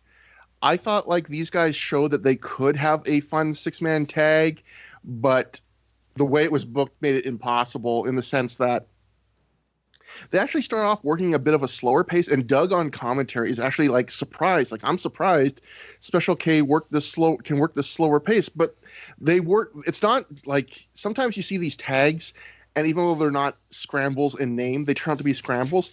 But they work this until partway through like a regular 6-man tag. Loke was the face in peril. They isolated him, and I was kind of into it. But then, they shoot the Slugger angle where, as Matt said, Slugger comes out, he interferes, but then Julius Smokes kind of talks to him and gets him to walk with him to the back and talks about the Rottweilers, the mysterious Rottweilers, and we have some outside interference, which we'll talk to in a minute, with Becky Bayless, and it felt like by deep into the match, like the match was the least important thing happening. Like the match was just an excuse to do these angles and after match moments, which was, I felt like these guys could have done something better, and instead all the focus got stolen away. Couple interesting moments on commentary. I think this must have happened when you were saying that Deranged was posing with his muscles. Doug said that the only drug Deranged isn't doing is steroids, which I thought that was a pretty good line. Yeah. Although also kind of tug on the collar. Deranged, as usual, he's our boy. We love Deranged. He does a little bit of I love this reaction he has at one point where he just goes, I didn't know we were fighting these guys. Why are they here? Why? Like, not again. Like, he's completely surprised at the match he has tonight, and he's not happy about it. Like, I just love... He plays, like, the stoner idiot character so well. And then there's a really funny, interesting thing that you don't hear from Gabe often. Gabe talks about how the second half of the show needed to be juggled because of the impromptu Homicide Trent Acid match being booked. And Gabe says Rob is probably meeting with that fat slob that no one usually listens to anyway to rebook the show on the fly. And it was funny to hear. I think that might have been one of the first times that Gabe referred to himself on commentary. Obviously, he's playing a character that's not supposed to be Gabe, but it's funny to hear him refer to himself as that fat slob that no one usually listens to. That was like, I don't think Gabe's like a super cocky guy. He doesn't come off as that, but this was like one of the first times I've seen him be really self-deprecating, maybe like almost too self-deprecating. Like, geez, go easy on yourself. Self-deprecation can be charming if you don't also mix it with horrible misogyny at the same time. Foreshadowing. And actually, let's go right into that because, I guess I'll mention one thing real quick, which is just what Joe was saying about like the Slugger stuff with the legal men.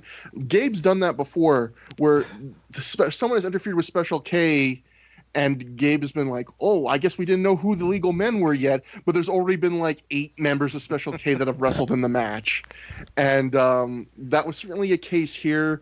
At one point, after Slugger interferes again, and Gabe goes, "Is Slugger legal again?" Like, he can turn on and off being legal. And then he talks about he needs to review Ref Hansen's job, which we continue the little jokes he makes at Ref Hansen's expense, which that relationship will come to an ugly end. And yeah, just kind of a mess of a match. I thought actually Jay Lethal as Hydro this was the most confident he looked in a match yet, and he does much. He kind of doesn't fit in with Special K because he does a lot more suplex-based offense. But I felt like he had some confidence in how he was executing stuff. And I also want to say that HC Loke, I feel like even though he is not like a hidden gem, I wouldn't say, oh, you got to go back and rewatch all the early HC Loke stuff. He always gives a very honest effort, I think. Like, I always come away thinking, oh, HC Loke impressed me a little bit more than I remembered. Like, nothing crazy, but there's something that impressed me a lot less than I remembered. And Matt, I think it's time to talk about it. Okay, well, it starts off innocently enough. Gabe is doing his usual shtick about Special K and, oh, these rich kid ravers, they're spoiled and they just use their parents' money to party and if they do drugs and if they just got serious. And then he quickly transitions to, like, Becky, she spends her parents' money so she can rent hotel rooms and do all these guys. And then Doug goes, is that true? And Gabe goes, yes, it's true. Like, Gabe on the case. He's apparently a private eye, for one thing. So there you get your basic slut-shaming to start. Then, shortly thereafter, Becky trips Just Incredible. So he pulls her up onto the apron and forcibly kisses her. Now, this is, of course, a standard problematic wrestling trope that has been around in wrestling for decades, right? The male babyface forcibly kissing the female second or valet, right? Not a good thing, not okay, but fairly standard in pro wrestling history, right? Gabe's comment on this is, Becky shouldn't act upset. That's probably the 10th guy she's kissed tonight. And I just wrote, hoo boy, 2003. So that's a, rape culture, I would say, is what you would describe that as, where you're basically just saying, well, she's already kissing lots of guys, so she should be okay with somebody force kissing her. And Matt, I just want to get into something. I think you got it slightly wrong, or either that or I did. It's actually, I think, worse than you think. Because in my notes, I'm just looking over them. Credible early in the match, he slid under the ropes just the way you do, and then while he's on the outside, he notices Becky and forces the kiss on her. And then later is where Becky grabs his leg and he drags her by the hair. And I think at that moment, Derange runs to save her, but smashes into Becky by accident. So okay, so the forced kiss wasn't even that standard wrestling trope. It was just a random forced kiss, which is even worse. Credible found himself on the outside of the ring, noticed Becky was there, and decided to get a kiss.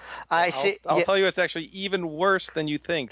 earlier in the match, you can kind of see Credible making a comment outside because Special K was stalling and going over my show notes. He pretty much threatened to have his way with Becky if Special K didn't get in the ring right there. And I'm being fairly polite in this. And keep in mind, Carnage Crew in this case are the baby faces. So this is very rapey, very early. Bad enough. And then, like you said, later on in the match, I guess that's when they have where she trips Justin, and then he pulls her up by the hair, and which gives Gabe the opportunity to straight out call her a slut. So he actually says that word out loud. That slut Becky. There's no hinting. He's just saying it over and over. Yeah, so if you want to talk about slut shaming, he's literally calling her a slut and shaming her. So then after the match, Doug calls Becky a slut, and I was like, no, not you too, Doug. So Carnage Crew drag her into the ring. Now remember, they have done this before, but now they are full baby faces. So they drag her into the ring by the hair. And Credible, he pretends to stop them from doing their spike pile driver. And then the announcers are even like, oh, why is he stopping them? The announcers are in full support of this. And then Credible does his little quick turn. He's like, no, she needs to go through a table. So they put her down. The crowd goes even more nuts. They pull out a table. They put it at ringside. And they spike pile drive her from the apron through a table on the floor. And Gabe is like, or they're teasing that they're going to do it. And Gabe is like, oh, it was all fun and games for a while, but I didn't know it would go this far. Like, so just for the record, actually pulling a woman by the hair and pile driving her not through a table is just fun and games, according to Gabe Sapolsky. When you get a table involved, you're going too far. So they actually do it. Go ahead. When Credible when Credible stopped them from hitting Becky at first, Gabe literally says, when did Credible get morals? Like, he's disgusted at Credible stopping it, and literally just the addition of a table makes it too far. Like, you can beat the crap out of this woman, But if you put her through a particle board table, ooh, like that, now that's gross. Yeah, so of course they do it. Gets a giant pop. Dangerous is the call.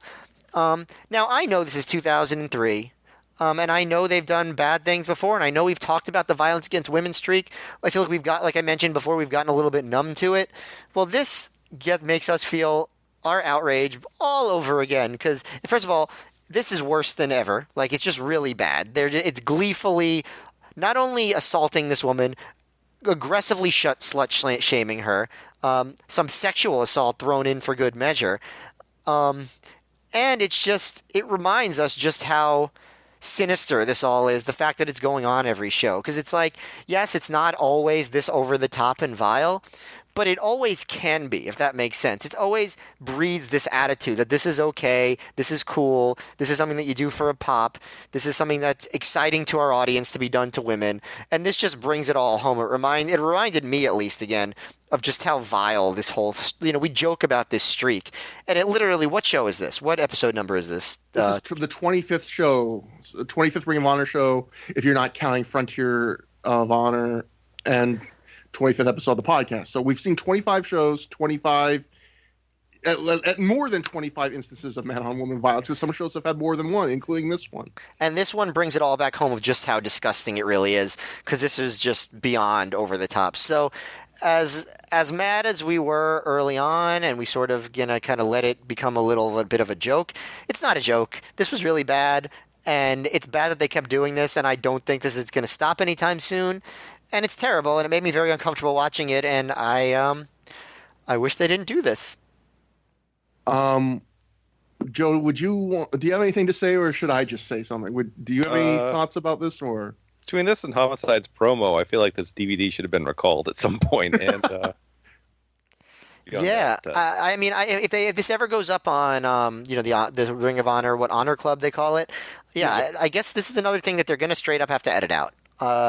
It's just too much. Yeah, like I am passionate about this. I feel like I still, even though this is a different level for Ring of Honor, I feel gross. I am a little bit numb still to some of the stuff, like the simple act of putting a woman through a table. I've seen it a bunch now. I think what makes this different, going to what you said, is there's been a lot of times of like, oh, the devious woman, she interfered, she gets what's coming to her, and that's bad, that's gross.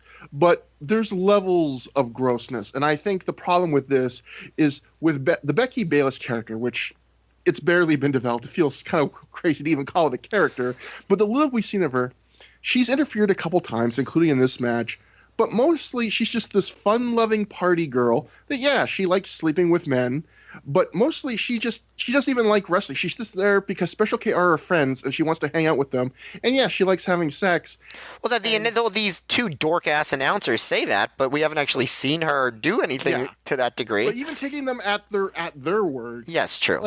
Like, why are you so... Like, I always feel like when people get mad at this stuff, like, nothing makes you look more like a geek than you getting angry at people for having sex. Well, this is what slut shaming is. That's where the term comes from. It's just like, it's like you're castigating women for just existing in the world, basically. Like, that's some real incel shit. Like that idea of, I'm going to be like bitter because someone else is having sex and having a good time. And, we're not going to go into the whole thing about slut shaming, just about how it's a different standard. If a guy sleeps with a lot of women, he's a player. If a woman sleeps with a lot of men, she's something that's less than, dirty or whatever. But it's that anger about it. And I also think, again, with this, like, I really remembered why I corrected you. Because I make mistakes all the time, but what I really remembered was when Credible kissed her, when he slid under the ropes, that was before she had interfered in the match. And it's even worse with Joe telling us, which you don't see on the release, that he was basically talking about it before the match started. Like, this idea that you're going to not just hit a woman or grope a woman or kiss a woman, but at least if you're going to do the wrestling logic of she started it, it's still horrible, but at least there's a tiny bit of a provocation. It still does not justify it. To me, it's even worse when it's out of nothing. Like, she did nothing to you. She didn't even grab your leg yet. It's it's a level even worse. Like, it's a level above what we've become immune to. I would agree with that. But it also, again, the reason that I say it reminds me of just how, like, we've kind of dropped the ball with this other stuff is, like, if that's okay, the other stuff, it's only a very short, like, walk to this stuff. You know what I mean? Yeah, and I think we have to acknowledge, though, and you did, it got a big pop. Like, even though we're decrying it and saying, oh, the Ring of Honor shouldn't have done it, yeah, it got a big reaction. Yeah, it worked for their audience, of course. And when they did the tease of Credible stopping them from hitting Becky with the pile driver, the crowd booed. Like, they wanted to see this. So and I think that there is still an audience out there in wrestling, having gone to wrestling shows in the past, recent few months or two. There's an audience out there that would still be totally fine with this. It's not like we've changed that much. I think the promotions have, and it's good to know that our one of our favorite listeners, Gabe Sapolsky, no longer will do stuff like this. He has grown as a person, as I'm sure we all have, so that's a good thing. So good on you, Gabe. But it's still worth noting how terrible this was at the time. And it's something we've mentioned before, but I guess to finish, I would just say it's also, even if you forget the social implications and all that stuff, forget that. They do it every show. 25 straight shows. Like, at what point does the shocking thing stop becoming shocking? It's I mean, like we said it before, it's just something that they have to check off. Like, we got to get this spot in because this is our fans expect it, they want it, and so we got to do it. I don't think that the fans wanted it. I don't think the fans wanted it as badly as the ROH bookers thought they did, though. Yeah, like, it is literally on the level of a scramble. Like, Gabe has to have a scramble every match, and a woman has to get attacked by a man every show. Like, it just has to happen. But something else that usually has to happen that's a bit more charming is Gary Michael Capetta backstage for intermission. I believe I said the last match came back from intermission. I messed up. This is intermission. And he is standing next to what appears to be either a water fountain or urinal, I wrote. Gary has some updates for us. First, Loki fractured his jaw in Japan. He'll be out indefinitely. Amazing Red will be getting surgery on his ACL, resulting in Ring of Honor stripping the tag titles from him and AJ Styles and setting up a gauntlet match for the belts at Glory by Honor 2. So I believe that's the first on DVD acknowledgement of that. Finally, Gary has an interview to conduct with the returning Briscoe brothers, who have only missed a show or two. Jay says people have been wondering where the Briscoes have been for the last few shows. Jay says they're young and not sure what they want to do yet with their lives, but for now they're focusing on the Ring of Honor tag titles. Gary runs down the Briscoes matches tonight, and he's wrapping up when the SAT walk in, angry at the Briscoes for targeting Red's knee during their last match they had with the Briscoes versus AJ and Red. They said, that's not cool, man. That was his weak point. And I just wrote in my notes, it's a fucking wrestling match. Like, the SET are so mad they went after a body part. The SETs say, I thought we were boys, man. And Mark says they are boys, but they do what they have to do to try and win wrestling matches. So they're teasing a SAT Briscoes match or feud, which will be paid off at the Final Battle 2003 pre-show. It won't make the actual show. But there are a few guys that you watch, like, their promos from back then and now, and you see more of a difference than the Briscoes. Like, obviously the Briscoes were young, but I think there's a much bigger difference between their promo skills now and then than their wrestling skills even. They were just obviously so young and uncomfortable on the mic, and now, they're just like, they're dynamic on the mic. It's really interesting to watch. Yeah, they were naturals in the ring. They were not naturals out of the ring. They had to earn the out of the ring stuff. Yep. Yeah, absolutely. Watching the Briscoes, I'm like, man, this is terrible. And then the SAT takes it to a whole other level. I'm like, oh man. Then, yes. I wonder if they put them in there so the Briscoes wouldn't look as bad in comparison, because this was a putrid interview section. Yeah. I didn't hate it as much as you guys, but I knew, like, even Matt, like, sometimes Matt or me will shoot comments back and forth while we're, like, over the time between episodes when we're watching shows, and, like, Matt went out of his way, I believe, to, like, tell me, like, boy, the Briscoes have come a long way from their promos. Like, must have been right after watching this segment. So now we come back from intermission. Mark Briscoe defeats BJ Whitmer via pinfall in 13 minutes 58 seconds after he hits a Uranagi superplex I thought this was surprisingly good. Like a high good. Like I thought this was my favorite match so far on the show, easily, even though the scramble was good. And there's not a ton in a lot of ways that's special about, in the sense that there's not a great story, although I think BJ does a fairly good job working over Mark Briscoe's ribs. He has some good offense that's focused on it, like he does the gourd buster on the ropes. He does the gourd buster on the guardrail. He does a neat little like stomach breaker, and he just outright kicks Mark in the ribs. But like, there's not some great like unique thing that makes this match good. I think it's just we're seeing in Ring of Honor in recent shows a lot of undercard matches that are kind of like the two Field of Honor matches tonight. They're fine. They're not. It doesn't feel like they're like shitting on the fans, but they're not going all out. Like, this match felt like they were trying to have the best possible match they could, and it didn't matter that they were middle of the card, first match after intermission.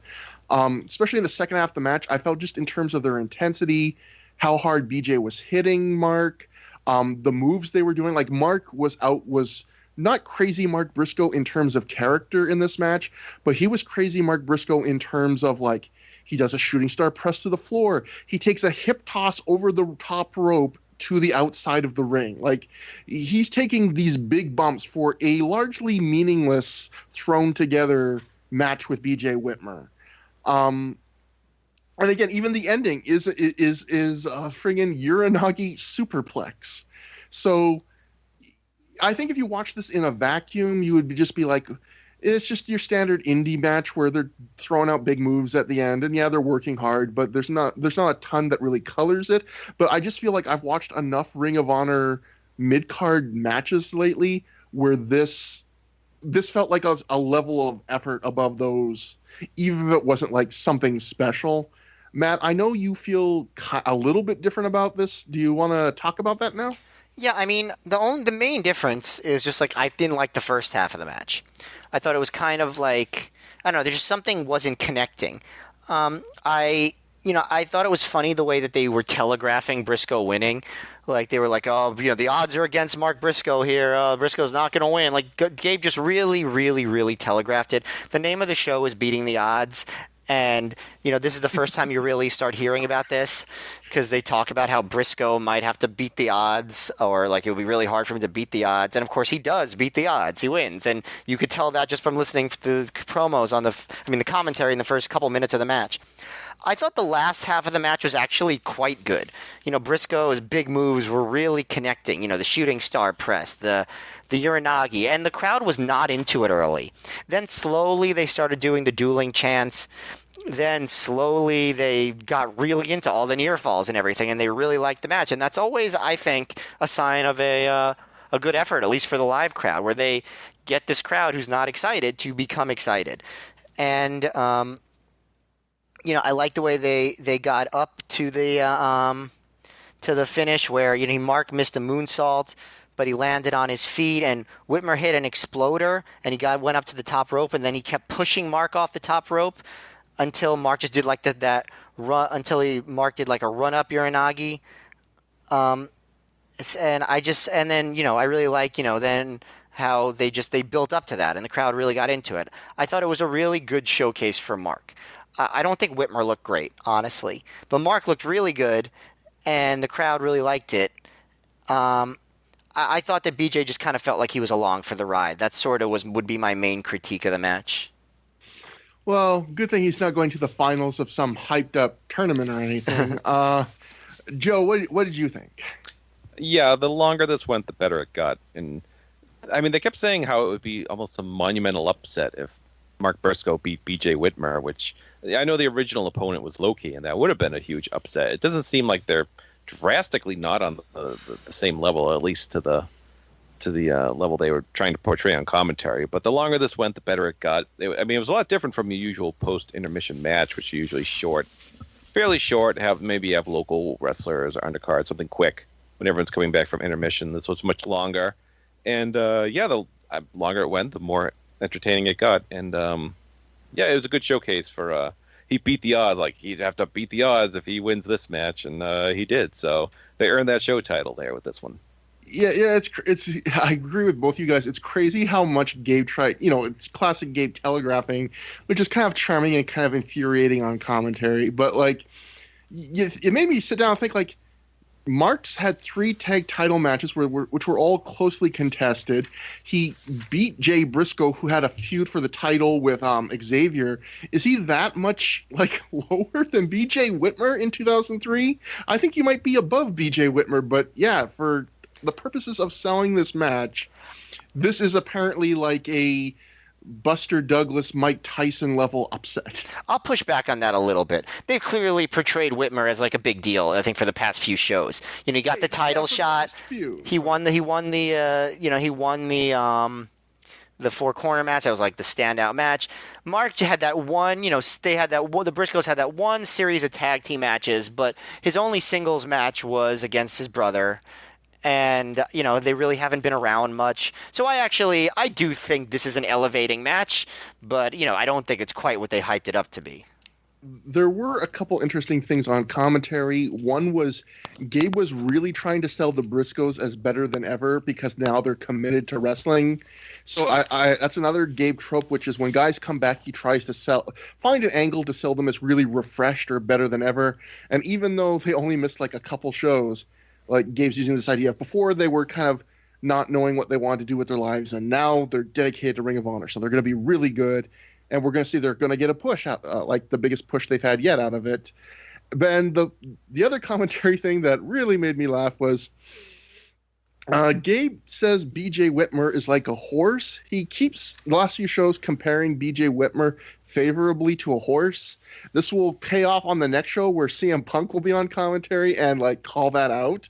But anyway, on this show, Gabe says that BJ Whitmer is like a horse. He can take any amount of abuse and keep coming back. And I just wrote in my notes, does Gabe think horses are invincible? Because apparently he thinks that's the quality of a horse, is you can take any amount of abuse and not stop. Maybe Gabe had a horse growing up and he just used to like punch it. Horses, they're just invincible. Yeah. Like they never get made into glue. But we go backstage to a much more wooden, less chicken parmed up Rob Feinstein, who is backstage telling us that Ring of Honor's investigation into who attacked Lucy has not worked. Believe it or not, Ring of Honor could not solve this case. And they are now asking you, the fans, to send any leads you have to ringofhonorwrestling.com. If you listened to the show and actually sent them a lead back in the day, please tell me what lead you sent them. If this was like when Leslie Nielsen had to search for The Undertaker, just let me know. This is one of the great mysteries of our time. I wrote, Rob is way more natural and charismatic when he's talking about chicken parm. Do you remember when they had, like, before the Leslie Nielsen thing, when they had those Undertaker videos, where Where's the Undertaker? And they had the kid who was like, I saw him slide down the slide. So that kid was... Where one's like, yeah, he was at my deli. Like, yeah. Just, like, yeah. So that kid's 9 years older, and maybe he knows who attacked Lucy. That's all I'm saying. That kid's name is Encyclopedia Brown. I just like the idea that like someone was backstage and saw Lucy get like assaulted with a crowbar or something, and they're like, no need to tell anyone, they'll figure this out. Yeah. And then they're like, I better do something now. You also, like, it's amazing to think that, like, yeah, like Joe's thing just reminded me, Lucy's attack happened backstage at a Ring of Honor show and was caught by cameras, and they've done an investigation. You would think Ring of Honor would have access better than anybody to everyone backstage at a Ring of Honor show, and now they're like, well, we couldn't figure anything out. How about you random fans around the world? Like, do you know what happened? It's like, I don't think that me in British Columbia, Canada, is going to be able to solve this. If you, owner of the promotion where this happened, has interviewed witnesses and can't figure this out. But, yeah, it was a very earnest, kind of weird way to continue that, but angle. Next up, we get something completely different.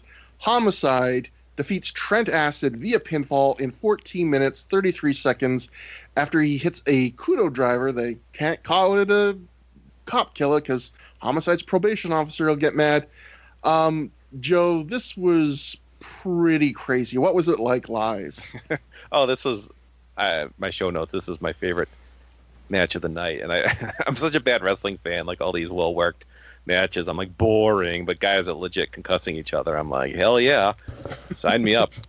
But yeah, no, this match was, I mean, just a lot of, you know, you'll see like, you know, if they do like, I don't know, an apron spot on NXT, they'll still try to set it up for it to be as safe as possible. But at one point, like, Trent goes for like, you know, an acai moonsault, and Homicide just catches him, and just kind of throws him back, and Trent kind of has to kind of twist and kind of hit the guardrail. It's just like, like really unsafe at points, but also super exciting. So, you know, if you can get over the first part, you'll really enjoy this match. Yeah, I felt guilty for liking this match as much as I did. This was my favorite match of the night as well. But I feel like as a match, there's a metric ton of things you can complain about. I feel like I'm more grading it as a spectacle. This is an amazing spectacle. It's just almost all crazy things right from the start. And I have rarely seen two wrestlers in my life who seem to have so little disregard for protecting the other as Trent Acid and Homicide. Like, they don't seem to give a shit about, like there's things where I watch and I go, that looks like that was exactly what they intended to do, and it's the most dangerous thing you could do to your opponent. Like, just insane things. Both guys get screwed up in this match. Homicide, in an RF Video Shoot interview, said that he preferred the other match they had to this one because he said they had to come up with a new finish on the fly for this match because they were both they hurt each other so badly for legit in this match that they forgot the finish. So they just had to start improvising. There was just so many crazy things to this. Acid did a scary inverted looking suplex to the floor on Homicide on that hardwood floor. There's the springboard where Homicide just grabs him and throws him. There's Homicide does the tope con hilo to Trent sitting in a chair, which he's done to people before. But Homicide hits Trent, and Trent in the chair barely move. Like, I don't know what laws of physics were working there. It was really weird. Homicide hits a running knee to Trent in the corner, and this is where Trent gets hurt. Cashmere immediately, who's at ringside, asks Trent how he's doing, and immediately Cashmere has a message for the ref. So Trent must have told him something, and you can see the ref immediately relay it to Homicide. Like, they basically play a game of telephone right in front of you. Trent's bleeding from the eye as a result of this. Homicide backs off and lets him recover a little bit, and then a little bit later, I think it's Trent just hauls off and hits Homicide and breaks his nose. Like, blood's leaking out of it like a faucet. Just brutal. And I'm not even you know what? Those were the spots they got hurt on. Those weren't even the brutalest spots. The brutalest spot was at one point Trent has put an open chair in the ring, and Homicide's sitting on the top rope, and Trent goes and grabs him under the armpits, like he's going to do maybe like Seema's iconoclasm type move where he kind of flips the guy over by the armpits into a slam. But instead, it basically, Homicide never rotates, and so what looked like was being meant to be an iconoclasm turns into Trent lawn darting Homicide off the top rope onto an open chair, and Homicide catches the lip of the chair. He doesn't catch it flush. And I was shocked that he was alive after this. I was uncomfortable with how entertained I was by all of this. There is just insane thing after insane thing. It did kind of lose its way in the second half of the match, maybe because they were screwed up. There was interference from Smokes and Cashmere. They did try and play off their last match, which had the horrible out-of-nowhere Trent roll-up. They had that happen here and Homicide kick out. So they did actually have a little bit of psychology. But this was just insane. It was two people that are not very nice to each other. Matt, what did you think? Well, you guys, pretty much said it all already. I guess the one thing I would disagree with is I don't think it lost its way in the second half. I think it got better in the second half. After the real bad stuff, after they really hurt each other, like that's when they sort of started doing like the near falls and like all the crazy stuff. First of all, the match. If this match happened now, it would have been stopped like halfway through. As soon as Acid got back in the ring after he got concussed and his eye got busted open, for one thing, Gabe, did his Gabe thing where he's like, "Oh, that must have hit him right in the eye," and then you see that he's selling his eye and he's bleeding from the eye. But as soon as Acid gets back in the ring, they do a series of spots like in the corner and like a swinging DDT, and you could tell that Trent is totally out of it. And he's like, and the match would have been stopped, I think, if that had happened now. But Trent eventually gets his bearings again, and they just go balls to the walls crazy. And, after Homicide gets hurt, and they're like, I think Homicide is knocked out, and I write this match as a car wreck. Then Homicide hits the top rope ace crusher. Then he covers, Kashmir pulls out the ref, Smoke chases Kashmir, and Trent clothesline Smokes. Then Homicide chases Kashmir into the ring, and Trent hits a Yakuza kick for 2, which was a great spot. But 2 guys fall for the same trick, like one immediately after the other. I thought that was kind of ridiculous. And then, they're still just, they're trading moves. Trent, he escapes the cop killer, goes for the roll-up. And then he hits he gets a sleeper, but Homicide gets a low blow and struggles to get Trent up. And like the fact that he had to struggle to get Trent up for the cop killer and finally got it made it more dramatic. The match, it was a mess. It was a disaster. And I still think if this match had occurred now, if they were actually allowed to finish the match, which I hope they wouldn't be, people would still love this match. It was super entertaining and crazy and dangerous and terrible and great. Like it was, I don't know. It was a match that you don't really get to see, and they went balls out. And I think they actually could have done this match a little bit more safely if they had a little more regard. A lot of the same spots, just done a little bit safer. But I actually think the way the match was laid out, purposefully or not, was pretty good. I don't think it was just like an entertaining mess. I actually think there was like actual good qualities to it. You just wish they were professionals about it instead of just literally not caring if they permanently scarred each other. Gabe called this the most underrated feud of 2003. I don't know if I would go that far because the storyline in Ring of Honor, at least for this feud, has been wavered between like very thin to non-existent. Right. But the 2 matches, I mean, some people will hate them, some people will love them. I feel like they don't get talked about as much just because whether you love or hate them, they're crazy in a way that almost everything else in Ring of Honor was not. Yeah, you don't see any other matches like this in ROH, like with this particular kind of chemistry that these two had. And that they're unique matches in wrestling history. And you're right, people, whether they liked it or not, whether they think it was acceptable or not behavior by the 2 guys, you got to acknowledge that these matches are different and exciting and interesting. And even just going to Homicide, like his last Ring of Honor show was Bitter Friends, Stiffer Enemies.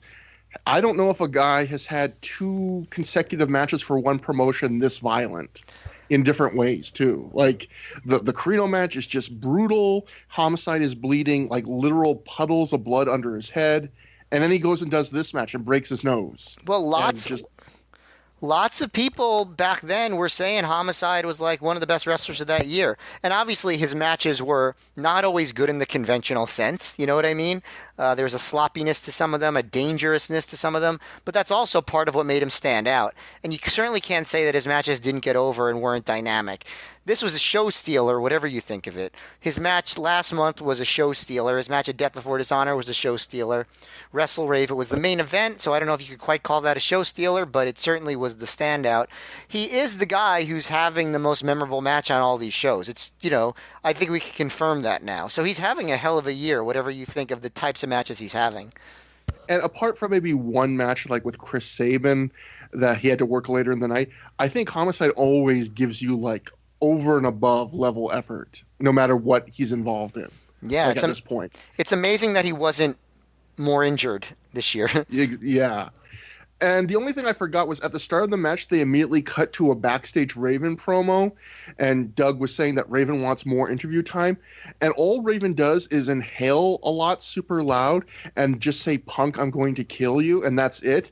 And I'll just note, without saying anything else, Raven was loudly doing a lot of sniffling tonight in his promos. That's all I'm going to say. Maybe he had a cold. Lots of sniffling on this night. It felt like an intentional affectation to me, but it might have been. I'll just say it was weird enough to be noticeable, whether he was doing it purposely or not. Either he had a cold, or he was doing it, like you said, for an affectation, or he was indulging in something. I don't know. It was just weird. It was noticeable. After the match, everyone shakes hands, which seems kind of weird given the insane things he was calling Trent and telling Rob to fire Trent like a couple hours earlier. This was not a fight without honor. Yeah, they were shaking hands, and then a bloody Homicide sticks his face into the camera and says, "I'll be back," and that's our Homicide for tonight. Next, we have a pre-taped backstage promo somewhere that is not here with Christopher Daniels and Allison Danger. Danger is holding the ECWA title for Daniels. Daniels talks about how it's his destiny to become Ring of Honor champion, but he's not in Boston tonight because he's elsewhere fulfilling another part of his destiny, noting that he's held the ECWA title since January, and he's beat the likes of Paul London, Chance Beckett, and Low Key. Daniel says tonight he's defending the ECWA belt with pride, while the Ring of Honor title is in his future. Daniel says he'll be the next Ring of Honor champion, and that's not the gospel for once. That's destiny.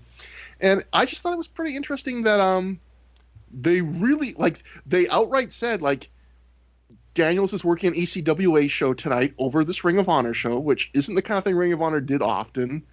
And they even acknowledged he beat Low Key, which in the world of Ring of Honor he hasn't done like in a singles match yet. And so it was kind of interesting that they went that far.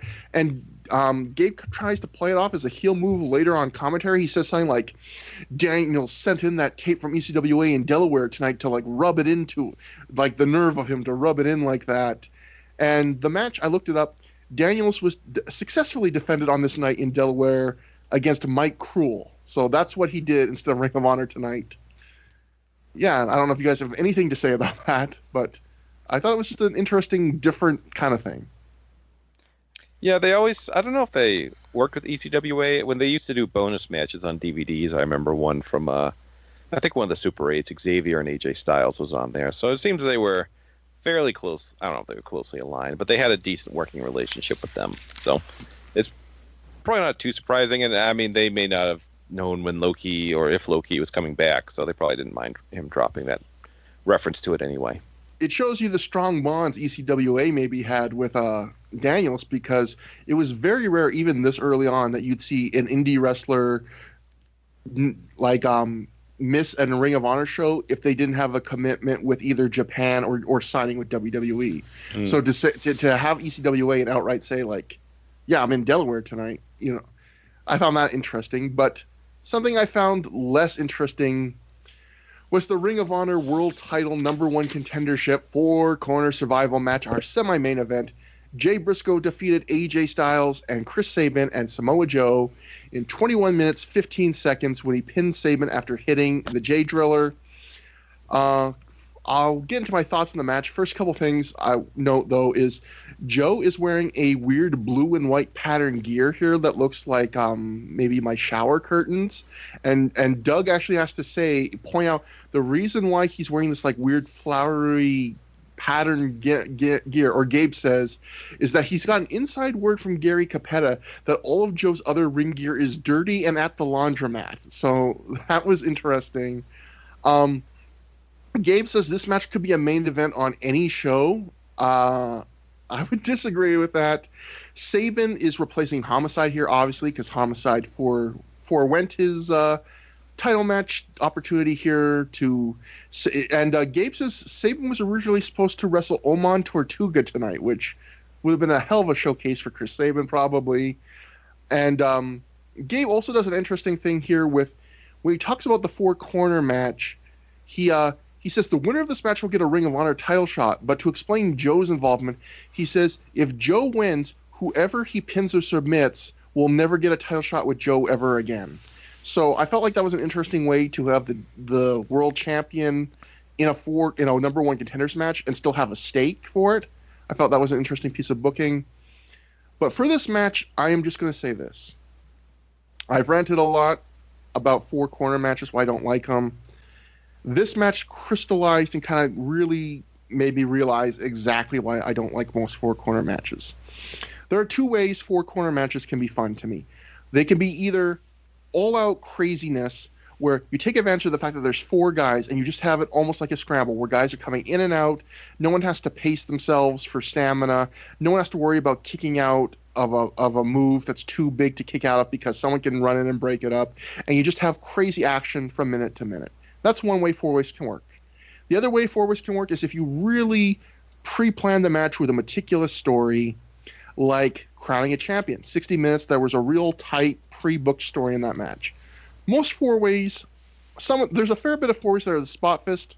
There aren't a lot that are the meticulously story booked, and there's a lot of four ways like this match, which is it is literally four guys. There's getting tagged in, thinking for a minute or two. Oh, I got a minute or two in here. I got to think of something to do. Kind of just doing something and tagging out, and the next guy, and the match never gets any flow build up. It's really talented guys, but it's always just. A lot of times it's just guys killing time, and when two guys start to feel like maybe they're starting to build up some momentum, it's time for one of them to tag out. It's like these four ways are like speed dating, where every 2 minutes it's a new date, and even if it's a good date, it has to end immediately, so that sucks. And if it's a bad date, it's a bad date because it's rushed. So it's the worst of both worlds. And even though as a total match it was average, to have AJ Styles and Samoa Joe and Chris Sabin and Jay Briscoe, and this is the best you can get out of them on this night, like what a waste. And Matt, like, am I being too hard on this? I probably am. But... You're being too hard on speed dating. I will say that. No, honestly, I have to admit I like this match like a lot more than you did. Like, I didn't think it was a great match, but I thought it was good. Like, I thought this was a good match. I liked the story they told. I didn't like how much Gabe telegraphed the Jay thing. Like, 'cause after Mark, you could pretty much see what they're doing here. And then, like, they even go more overboard. Jay has no chance of winning this match. The odds are against him. And Jay takes a lot of punishment here. And I thought that was the story of the match. Like, he was taking the punishment. He kept coming back. Everyone was working him over. You know, Joe in particular, I thought was really brutal with, like, some of the moves, like his crazy Boston Crab that he did. But once they got down the stretch and, like, Joe was doing the ole ole kick and Jay hit a somersault dive onto everybody and they were doing 450s on each other and Sabin hit the future shock and the crowd was really starting to get with it. And I really enjoyed it. I didn't think that they were trying to light the world on fire, but I thought as far as these four ways went, I thought it was a pretty good version of it.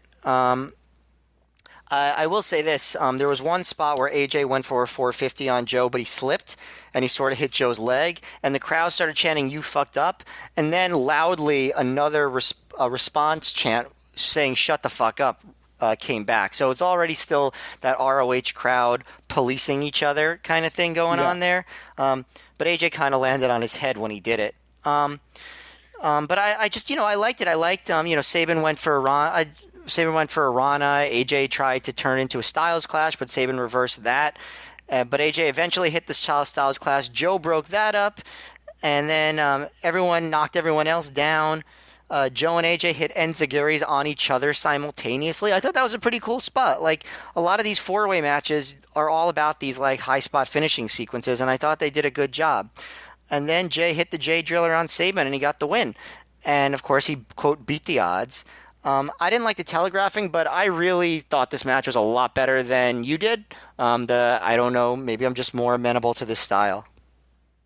Joe, I think I'm going to be the odd man out here, but what did you think of this match? Yeah, this was pretty good. They told a good story throughout with Jay getting pummeled throughout.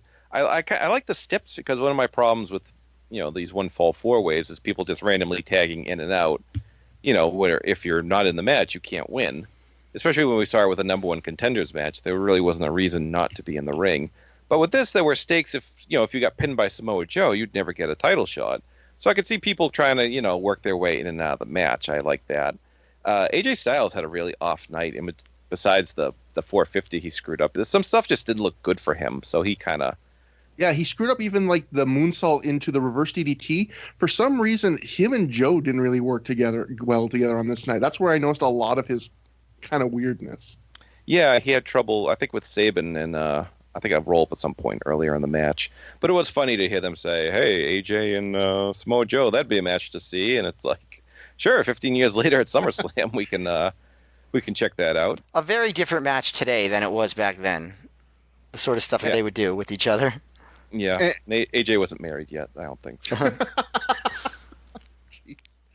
I love the idea, like, we need to create this very dramatic soap opera intrigue in a storyline. What two wrestlers would be perfect for this?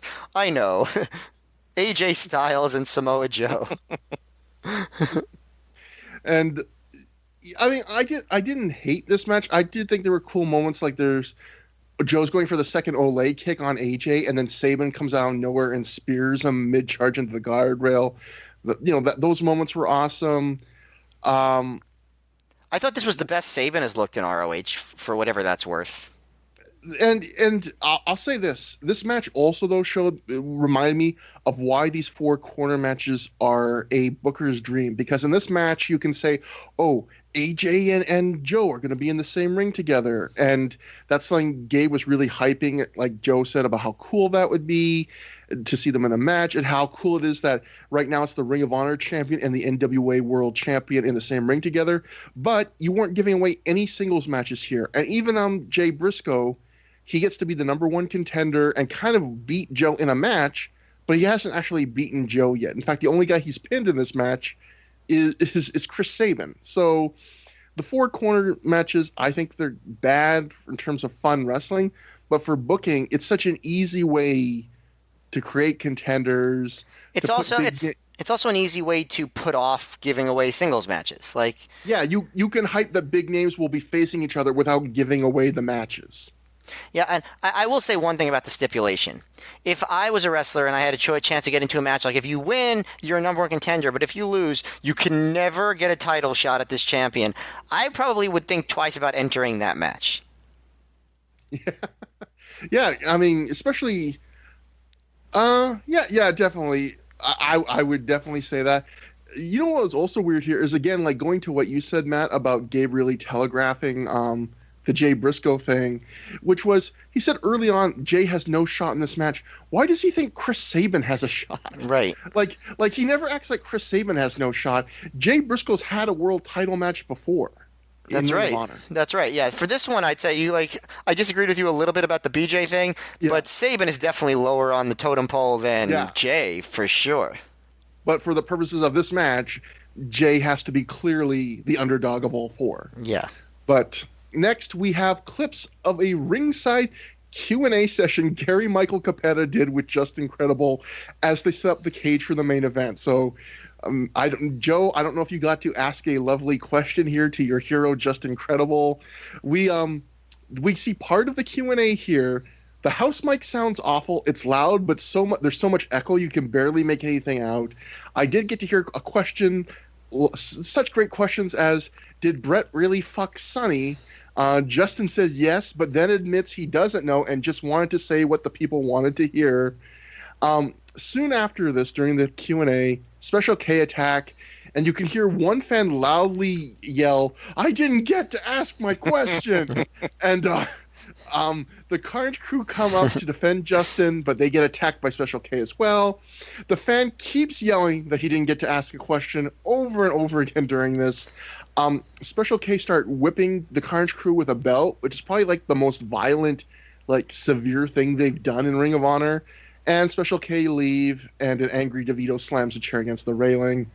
Yeah, this was This was different, I guess. Was this guy about complaining about asking the question, was this a plant or is this just like a guy being a goofball in the crowd? I can't tell. I think it was a guy being a smartass because he kept saying that over and over again during the thing. I didn't get to ask my question. Hey, I had a question like over and over, like really loudly, like he must have been in the first couple rows. And yes, that was kind of a douchey thing. But let me just keep going. Finally, main event.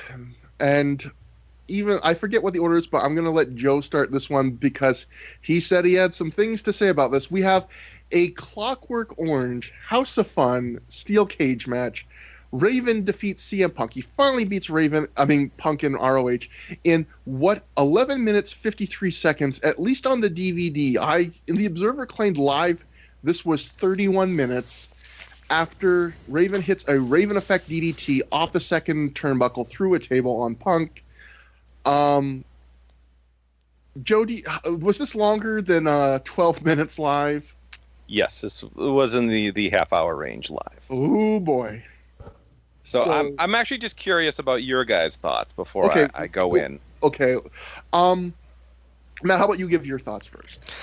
Well, it's interesting because I'd never watched this match before, and I've heard a lot about it, obviously, because it was considered kind of a disaster, right? And they edited a lot out. And I have to say, they did a pretty good job editing it. Like, I didn't watch this match thinking that this was a great main event, but I did watch it thinking this wasn't that bad. It wasn't certainly the epic blow-off of a feud that you'd want, and obviously it didn't turn out to be, but it didn't come off as terrible. It came off as choppy and weird, just like they moved, you couldn't tell what happened when, what the real pacing was. That was a problem. There were like weapons on the cage at the beginning, and then suddenly they weren't on the cage, like the kitchen sink. Clearly that was used at some point, but I didn't see it get used, things like that.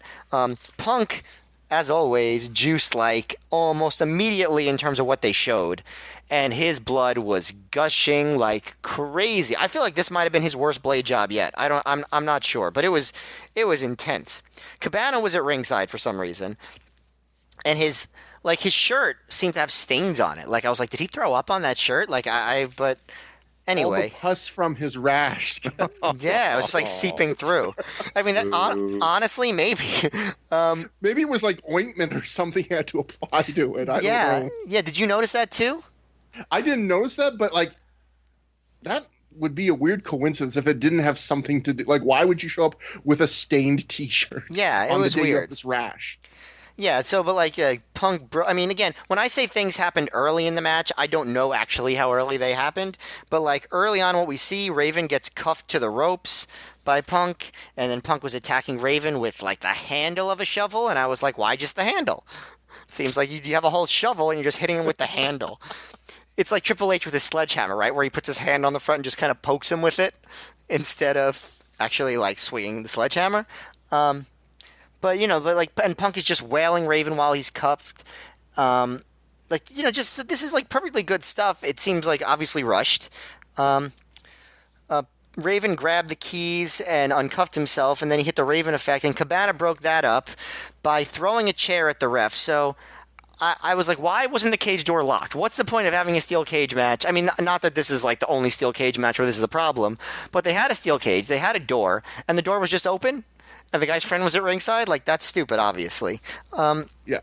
But threw a chair at the ref, and then he slammed the door on Raven, and Punk hit the DDT for 2, and so another ref came and latched the door. You'd think they would have done that in the first place.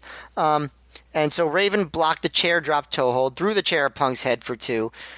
Raven hit Punk and Cabana with an extra heavy steel chair. I thought that was funny. It's that's not just a normal steel chair. That's an extra heavy steel chair. It's why don't That's for heavy people? Why don't they always have the extra heavy steel chair? Why are they just breaking that out here? And so Punk got Raven on a table because they did have tables in the ring. And goes off the top of the cage. Raven followed him up. They're fighting off the top. Raven slammed Punk's head, and Punk falls through the table. He and just got a 2 count. And so Raven sets up another table, hit the top rope Raven effect. Dangerous, obviously. Dangerous call, and he gets the win. So, this match, It was just very by the numbers, what you'd expect from a brawl like this. I imagine in real life it was anything but by the numbers. So the editing job to make it seem respectable was, I think, good. As for the match itself, it was just too weirdly edited to say how good it was. But it wasn't terrible, it wasn't boring. It was fine. It was just anticlimactic, I guess, a little bit, and it just felt weird. So I'm very curious to hear what this match really was. So, I guess since Joe wanted both our thoughts, I have some thoughts and I have some kind of behind the scenes stuff, and then Joe gets to be the big main event here. I kind of agree and disagree with you, Matt. I felt like in some ways, I think I'm more down on this match than you. I thought it was a mess and below average. I feel like the editing in some ways was good and in some ways was bad. Like when I watched the editing of this, I didn't feel like I felt like I was watching the best things they had, but at the same time, it did feel super choppy. But going to your point, I don't know how you can edit 19 minutes out of a 31-minute match and not have it feel choppy. But like it's definitely noticed. Like it really threw off my sense of flow. But I never felt I felt like watching this like, oh, these were probably the most notable parts of the match. I felt. And I can't know for sure. Well, Joe can help us. But the thing I really didn't like about this match, though, other than the editing, was it was just it felt like the worst of ECW, where the whole thing was about chair shot. It was about weapons. It was just one guy sit there, wait for the other guy to hit him a bunch with weapons. Other guy gets a weapon, waits to hit him with weapons. Like the whole match was all plunder. This was the first cage match Ring of Honor ever had. And apart from the spot where they climbed to the top of the cage, there were barely that many cage spots. And the match, as you mentioned, it commits like the cardinal rule of cage matches, which is you shouldn't have freaking outside interference in a cage match. And I guess they felt like maybe it was all right because they knew Raven was going to win in the end. But the fact that like Colt Cabana breaks up a key pin where I think Raven hits the Raven DDT, and he just, I can open the door and throw it. Like Ring of Honor's. I was going to say, or if there is outside interference, it should be cleverly done. Like somebody else should have to work to interfere. It shouldn't just be like, this is just as easy as it is to interfere in any other match, you know? Yeah, it felt like someone forgot to lock the door. Yeah. And Cole just... And Ring of Honor is a company that seems to be better at this point about making things make sense. But this was something where... This is just like booking 101, where a cage match should all be about the two guys in the ring. But I guess they felt like, hey, it's one more spot. It's lets us break up a big pinfall. Raven can hit his DDT, and the match can go on. But this was a match where I noticed on the last match, like the Trent Homicide match, I forgot to say in my notes, I felt almost mad at the crowd that they weren't reacting that much for how violent it was. I felt this match, there were times during this match where it was eerily quiet for a match so full of weapons. Like, they're not reacting all the time, but there are times where they are not into it. And something that it was said in the Observer and Punk talked about were apparently the weapons in this match, the weapon shots, really, really hurt, but they didn't sound like they hurt. Punk's in the shoot interview that like his whole face after the match felt like a bruise, and he had lumps on his head, and he had a knot in his stomach from blood loss. But it was like the people wouldn't react to all these weapon shots because they didn't make any sound. Like it was the worst possible way you could get weapon shots. You want like the cookie sheet where it makes a really loud sound, but it doesn't hurt. This was the opposite, apparently. Apparently, like Punk said there was some shot with something that it caught like the lip of a chair. Like I think he said Raven went to hit him with a chair, and just the lip of the chair caught him. And he said that really hurt. And also, there's a really stupid sequence in the middle of this match where Raven is handcuffed to the ropes by Punk, and Punk tries to attack him, and Raven fights him off while he's handcuffed to the ropes, but Punk keeps trying to fight Raven, and Raven keeps fighting him off. At one point, I was just like, get a longer weapon or stay away from him. He's handcuffed to the ropes. Like, you keep running into him. It was just such a goofy... And then there's the ending, which, it felt like a classic ECW thing again, where it took so long to set up those table spots for the payoff they got. And so before we throw it to Joe, I'll note This was not the original finished plan of the match. I'm not even talking the hair stipulation. Weeks later in The Observer, it came out, Dave wrote, in little, let me just see where I can find it. In little known trivia, the planned finish of the Punk Raven hair versus hair match that was supposed to take place on September 6th, but that TNA got on its show with Douglas instead, was going to be Tommy Dreamer doing a save when Raven was being double teamed, but then turning on Raven and costing him his hair. Now, here's the funny thing. Gabe must have read that Observer, because the next week, this is what Dave writes. Regarding last week's note on the Raven versus CM Punk hair match and Dreamer's involvement had it taken place, it was an idea suggested. Raven had pushed for the idea, but Booker Gabe Sapolsky said there was no way he would have involved Dreamer in that match because it wasn't the right time. It would seem to be impossible at this point to get Dreamer to wrestle on an ROH show, and Sapolsky said the idea he wanted was to use the match to get Punk over. This was all a moot point since TNA pressured Raven into doing the hair match on their show. So that's the other thing. Raven's original idea was basically to make the end of this match all about Tommy Dreamer and him and not CM Punk. Yeah. Which is wild. But, Joe, what was this like live? Oh, this is a disaster live. There were a lot of, like, really bad weapons you didn't get to use, like pie tins and, like, plastic frisbees. Raven even broke over his own head before the match. There was a kitchen sink, and I know Raven did take a rake to Punk's groin at one point, so there was that. Colt Cabana sauntered out at one point. They made it seem like he kind of just teleported to to ringside. They're like, "What's Colt Cabana doing there?" And he threw powder in Raven's eyes, so maybe that was some of the. Oh, that is what it was. Yeah, it was powder. Okay. Oh, damn! I wanted it to be pus. Sorry. So he gave Punk the set of the handcuffs. So Punk cuffed Raven to the cage and it was beating on him. Then those handcuffs broke, but thankfully they had another pair, so I guess they were thinking ahead there. And like you said, the ridiculous handcuff comeback while he's handcuffed, like Punk just couldn't roll. Like, you know, Punk keeps getting up and running and feeding him, and not just like rolling away and getting a weapon or just not getting hit. It just goes on and on and on. Like, you didn't really mention this, but Cabana broke up a pin. He threw like a chair at the ref. It like lightly grazed him, but the ref was like, like he got hit with a cannonball. And like, you know, it just goes on and on. And that last table they broke, I think was set up for a while because I knew the match wouldn't end. It was like Chekhov's table. It's not ending until someone goes through that table. That's what happens. You know, Punk gets DDT through it. And an admittedly cool finish, but it was just like, it was like I know at the time, like by far the worst ROH main event I had seen, and just. So what did you think of the? I was gonna say, what did you think of the editing job?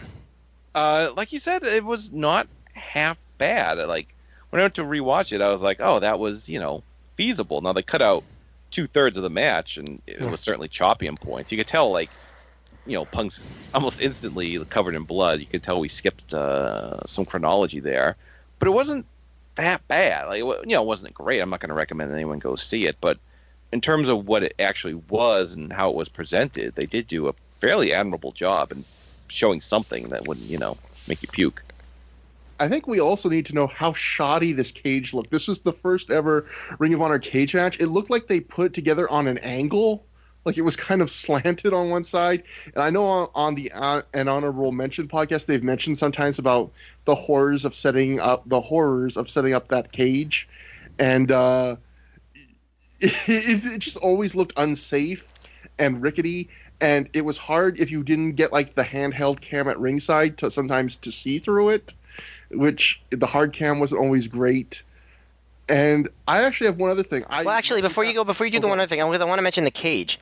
I think it's actually funny that you say that, because I always thought ROH's cage was seemed surprisingly sturdy to me. Because I remember the cages WWE used to use when they did cage matches like often back then, and they, like the ones they lowered from the ceiling, and they seemed rickety to me. The ones in TNA always seemed very rickety to me, and I always thought the ROH cages seemed a little more solid, and I was surprised by like how decent they seem considering, you know, it's a lower budget thing.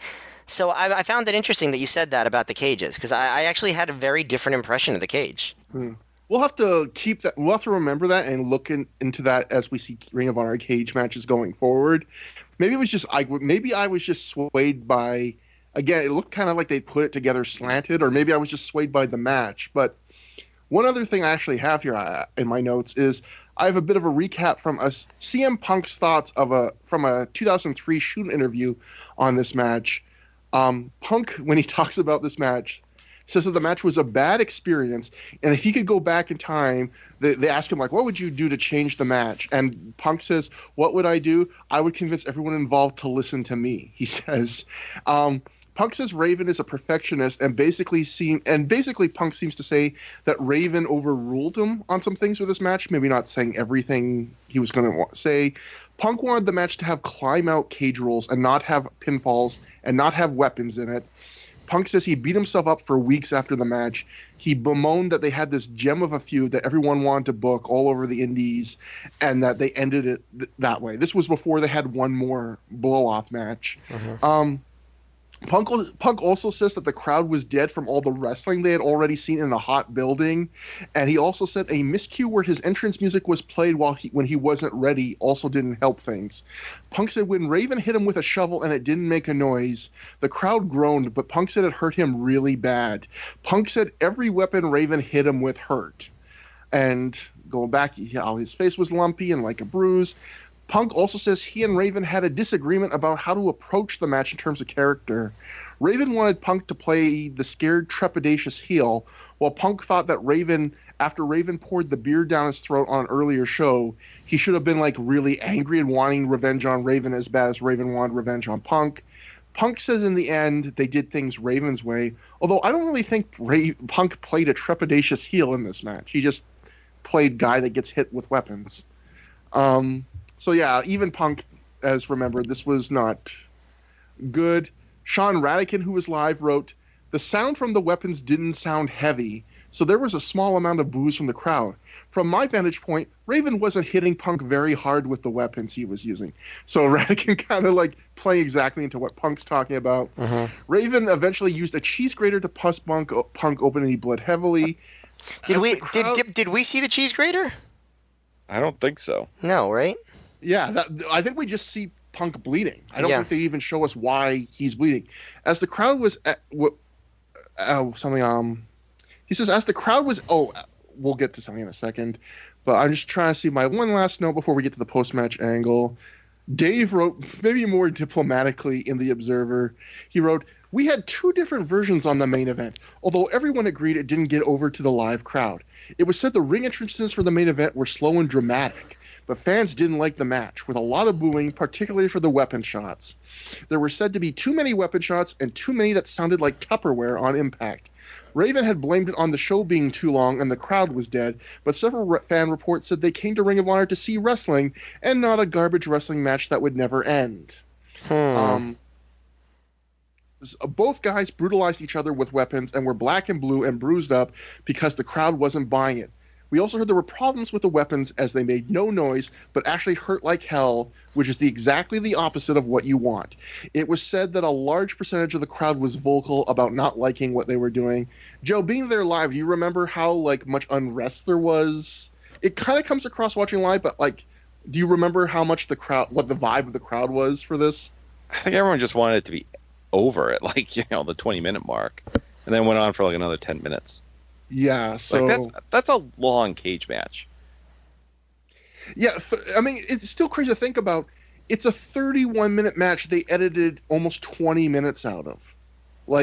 That's wild to think about. I would almost be curious, even though from what you've said, it's not worth seeing, what this looks like in full. If this was the best, I'm surprised they never did put that on an uncensored release, but I'm sure the wrestlers were yeah, no. Yeah, Punk obviously not happy with this match, to say the least. Then we get the post-match angle, which is a special weird thing all of its own. Also, I wanted to bring up, this is a match where both guys apparently said they wanted to kill each other. It started with a collar and elbow tie-up, which I know Brian Alvarez would probably have a heart attack about that.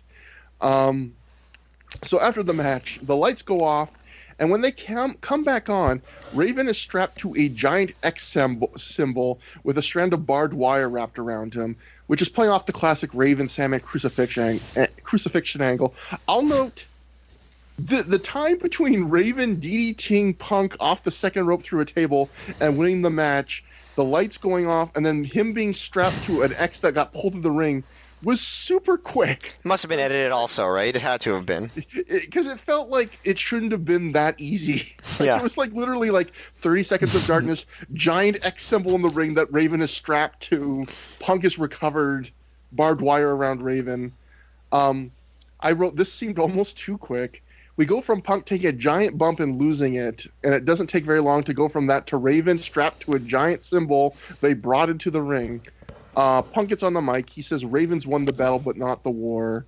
And he just leaves with Raven strapped to this giant X symbol he had made for tonight. The funniest part is the commentary, because Gabe was like, "I am actually in fear right now. I am scared." Yeah. When the lights were out, and Gabe was just terrified when he says, "Oh my God, he's tied to the symbol." It's like, Gabe, did somebody like dare you to do commentary like this? Or was this like a prank? Because it was so over the top. Honestly, Gabe's commentary on this show, I love you, Gabe, but kind of ridiculous in general. I felt like, so here's a question, Matt, I think we're only going to be able to answer later because there's one more match in the ROH Raven Punk feud, but I'm wondering, like, after I watched this match, I felt like this feud, I really enjoyed it. It should have ended on the match before this. Like, I felt like, oh my God, I've really soured on this just in this one night. But I don't know if that's because the match and angle weren't great, or if because maybe it's just too long. Like, I don't know, and I guess we won't know till we watch the one more match and see if that maybe picks it up. But yeah, I mean, I think, honestly, even if the next match is good, I think that could be true. You know, because a good match will still be a few months removed from the peak of the feud. You know what I mean? So I do think that next match is going to be better. But, yeah, I mean, I think that clearly the feud peaked at Death Before Dishonor. And it's also interesting that this, again, I think one thing Ring of Honor has been great at this point in its history was it would use a couple ideas in some of the undercard wrestlers from ECW, but Ring of Honor was very good, unlike a lot of their competitors at the time, of being something very different from ECW. But to me, this whole match and the post-match patch angle are very ECW-ish. I mean, even the strapped crucifixion angle is right out of the ECW playbook, and then you hear that Raven wanted the whole angle to be about Tommy Dreamer at the end. It felt like Raven, and I don't know if it was just Raven or what, like this was the first time Ring of Honor was verging on just turning something about it into like an ECW like legacy show. Even anything that involved the lights going out and then something appearing in the ring when they were back on is super ECW. Yeah. And again, Gabe, one of the great things about Gabe was, even though he learned a lot from Paul Heyman and did a few of his his tricks, he was very good about trying to be differentiate himself from him. And so much of this just really felt ECW. And it's good that Gabe said no to Raven about like letting Tommy Dreamer be the guy that cost Raven his hair. Like, obviously that wouldn't have happened anyway, but yeah, just weird. And it looked pretty rough on Raven too. Like it looked like it was a hard time getting the barbed wire out of his hair after the match. Like, and he was there for a while. Like, Joe, did you notice anything after the match live? I think we got the. It had been a long show at that point. I think we got the hell out of there. Yeah. So once we saw Raven get crucified, I'm like, well, time to beat the traffic. So. Yes. Okay. So we'll move on then to. I do just want to know one more thing where oddly they talked about like, and next time they're doing a pick your poison where Raven's picking an opponent for CM Punk and vice versa, and it's like this maybe their last singles match, but it's like it just undermined the match while we're watching it. Like, all right, this is still gonna clearly go on. I just thought that was so odd. Like they had to announce it like during the match. Like I don't know, they couldn't wait till afterwards or just not announce it till the next show. I just thought that was very odd. That's I think that they didn't, like in real life, they didn't announce it, right? But since they had already done the show when they recorded the commentary, they could promote it on this. It's weird because obviously I think they probably knew they were going to do another one, because why would you keep the feud going with a pick your poison where the next show, Glory by Honor 2, the idea is Raven and Punk will each choose each other's opponents. So obviously the feud is ongoing. Well, I'm pretty sure they didn't book the pick your poison until after this match. And like okay. and I think the Punk, like, I still think this might have been intended to be the blow off. Just like that Raven got his win, but Punk still got to look strong in the end. Because even the CM Punk shoot interview I was referencing earlier, I think it's taped between this match and the conclusion match, and it must not have been booked yet or not announced, because Punk is acting like that's the end of the feud and he's really disappointed when they do have one more match. Right. So, yeah, there must have been a change in plans or something, but yeah, Joe had a great point there where they've done this before with the Death Before Dishonor dog collar match where they really sell, oh, this is the end of the feud. But the fact that they had to they were selling on commentary at the same time that there'd be an extension to it, like two things kind of working against each other. And finally, we get to the last segment of the show, the little backstage promo. Classic close-up Samoa Joe promo. He's chewing gum this time. Joe says Christopher Daniels is talking a lot about destiny, that it's his destiny to win Joe's belt and all this stuff. Joe says maybe it was Jay Briscoe's destiny to win tonight and embarrass Joe a little bit on the way to getting a title shot. Joe says maybe it's Jay's destiny to get beaten unmercifully by Joe when Jay gets his title shot. Joe says he made Glory by Honor a famous event. He says he's always been the bully and never been the underdog all his life, and that Daniel's destiny is to get choked out, dropped on his head, and possibly have his career ended by Joe. And then Joe does his usual, I am Samoa Joe, I am the Ring of Honor World Champion, I am pro wrestling. Just your standard good Samoa Joe promo. Yeah, he's good at these. These are always solid. They always get the point across. And so that wraps up the show. And before we get into our thoughts, I thought I would bring back, again, I just thought it was interesting to see what someone else's perspective, Sean Radican, who was there live, what he said. And again, I think this might have been his first Ring of Honor show. Radican wrote, I really enjoyed the show, but the crowd wasn't very enthusiastic. There were several people trying to be cool and start chants, but they were met with boos. The people who wanted to chant wondered aloud why no one else was chanting. I thought part of the problem with the crowd might have been that the show was simply too long. It lasted over 4 hours, and the crowd didn't seem to have energy to cheer for anything for the last couple of matches, with the exception of a few big spots. I have to say that Ring of Honor offers a lot of great wrestling at a good price, but they might want to consider shortening their show because it is very long. And boy, oh boy, do they not pay attention to Sean Radican's advice for a very long time. So that was the show. Joe, what did you think about the show at the time and revisiting it? I thought it was probably the lesser ROH show I had attended live. And going back, it's certainly an interesting show. Sometimes not for the best reasons. There is certainly some good stuff on here. I cannot call this a must-watch. I think kind of the Monday Night Raw comparison really holds true in this one, because we had a segment where, two wrestlers have a confrontation. It's like, well, you'll meet up later in the night, and that's kind of that impromptu match kind of happened here, like you'll see every week on Raw. I mean, there was some good stuff. If you've never seen this, I mean, I probably wouldn't recommend it. I mean, the Punk Raven thing is interesting, but you're seeing a really chopped up view, which, like I said, there's curious things on here. There's good things on here. There are bad things on here, but there are much better ROH shows to see before this.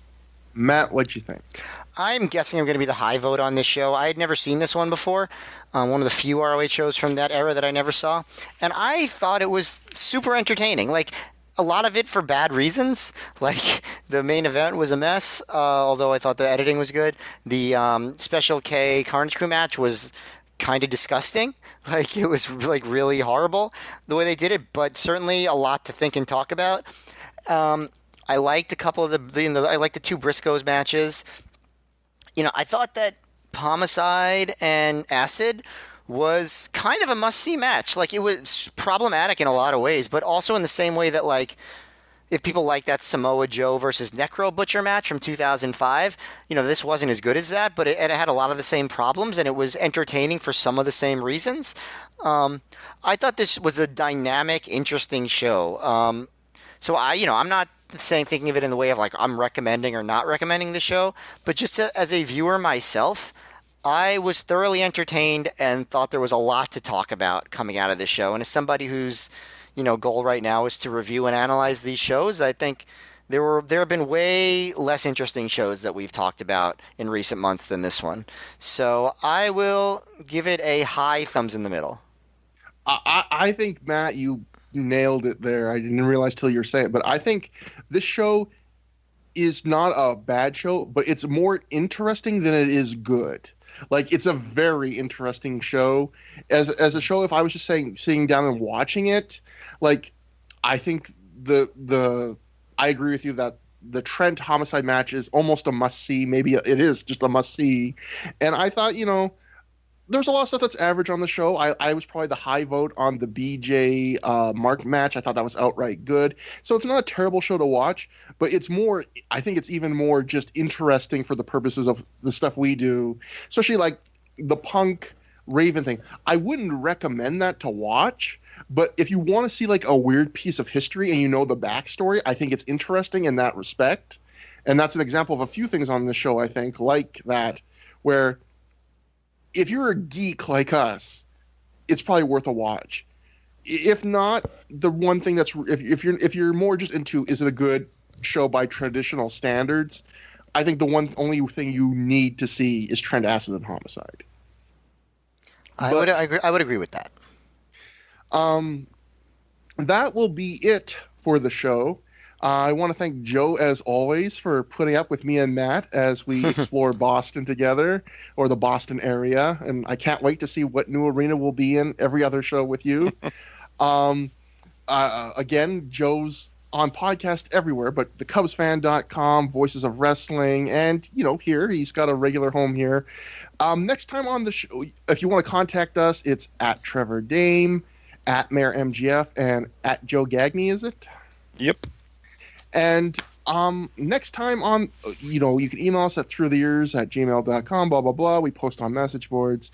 And next time on the show, we will be covering Glory by Honor 2, another super long super show, Dear God in Heaven. Terry Funk versus CM Punk. Samoa Joe versus Christopher Daniels for the title. New tag team champions are crowned. And although I always say tentatively, because you never know what could happen, we are currently have a very special first-time guest booked for the next episode. Should be a lot of fun.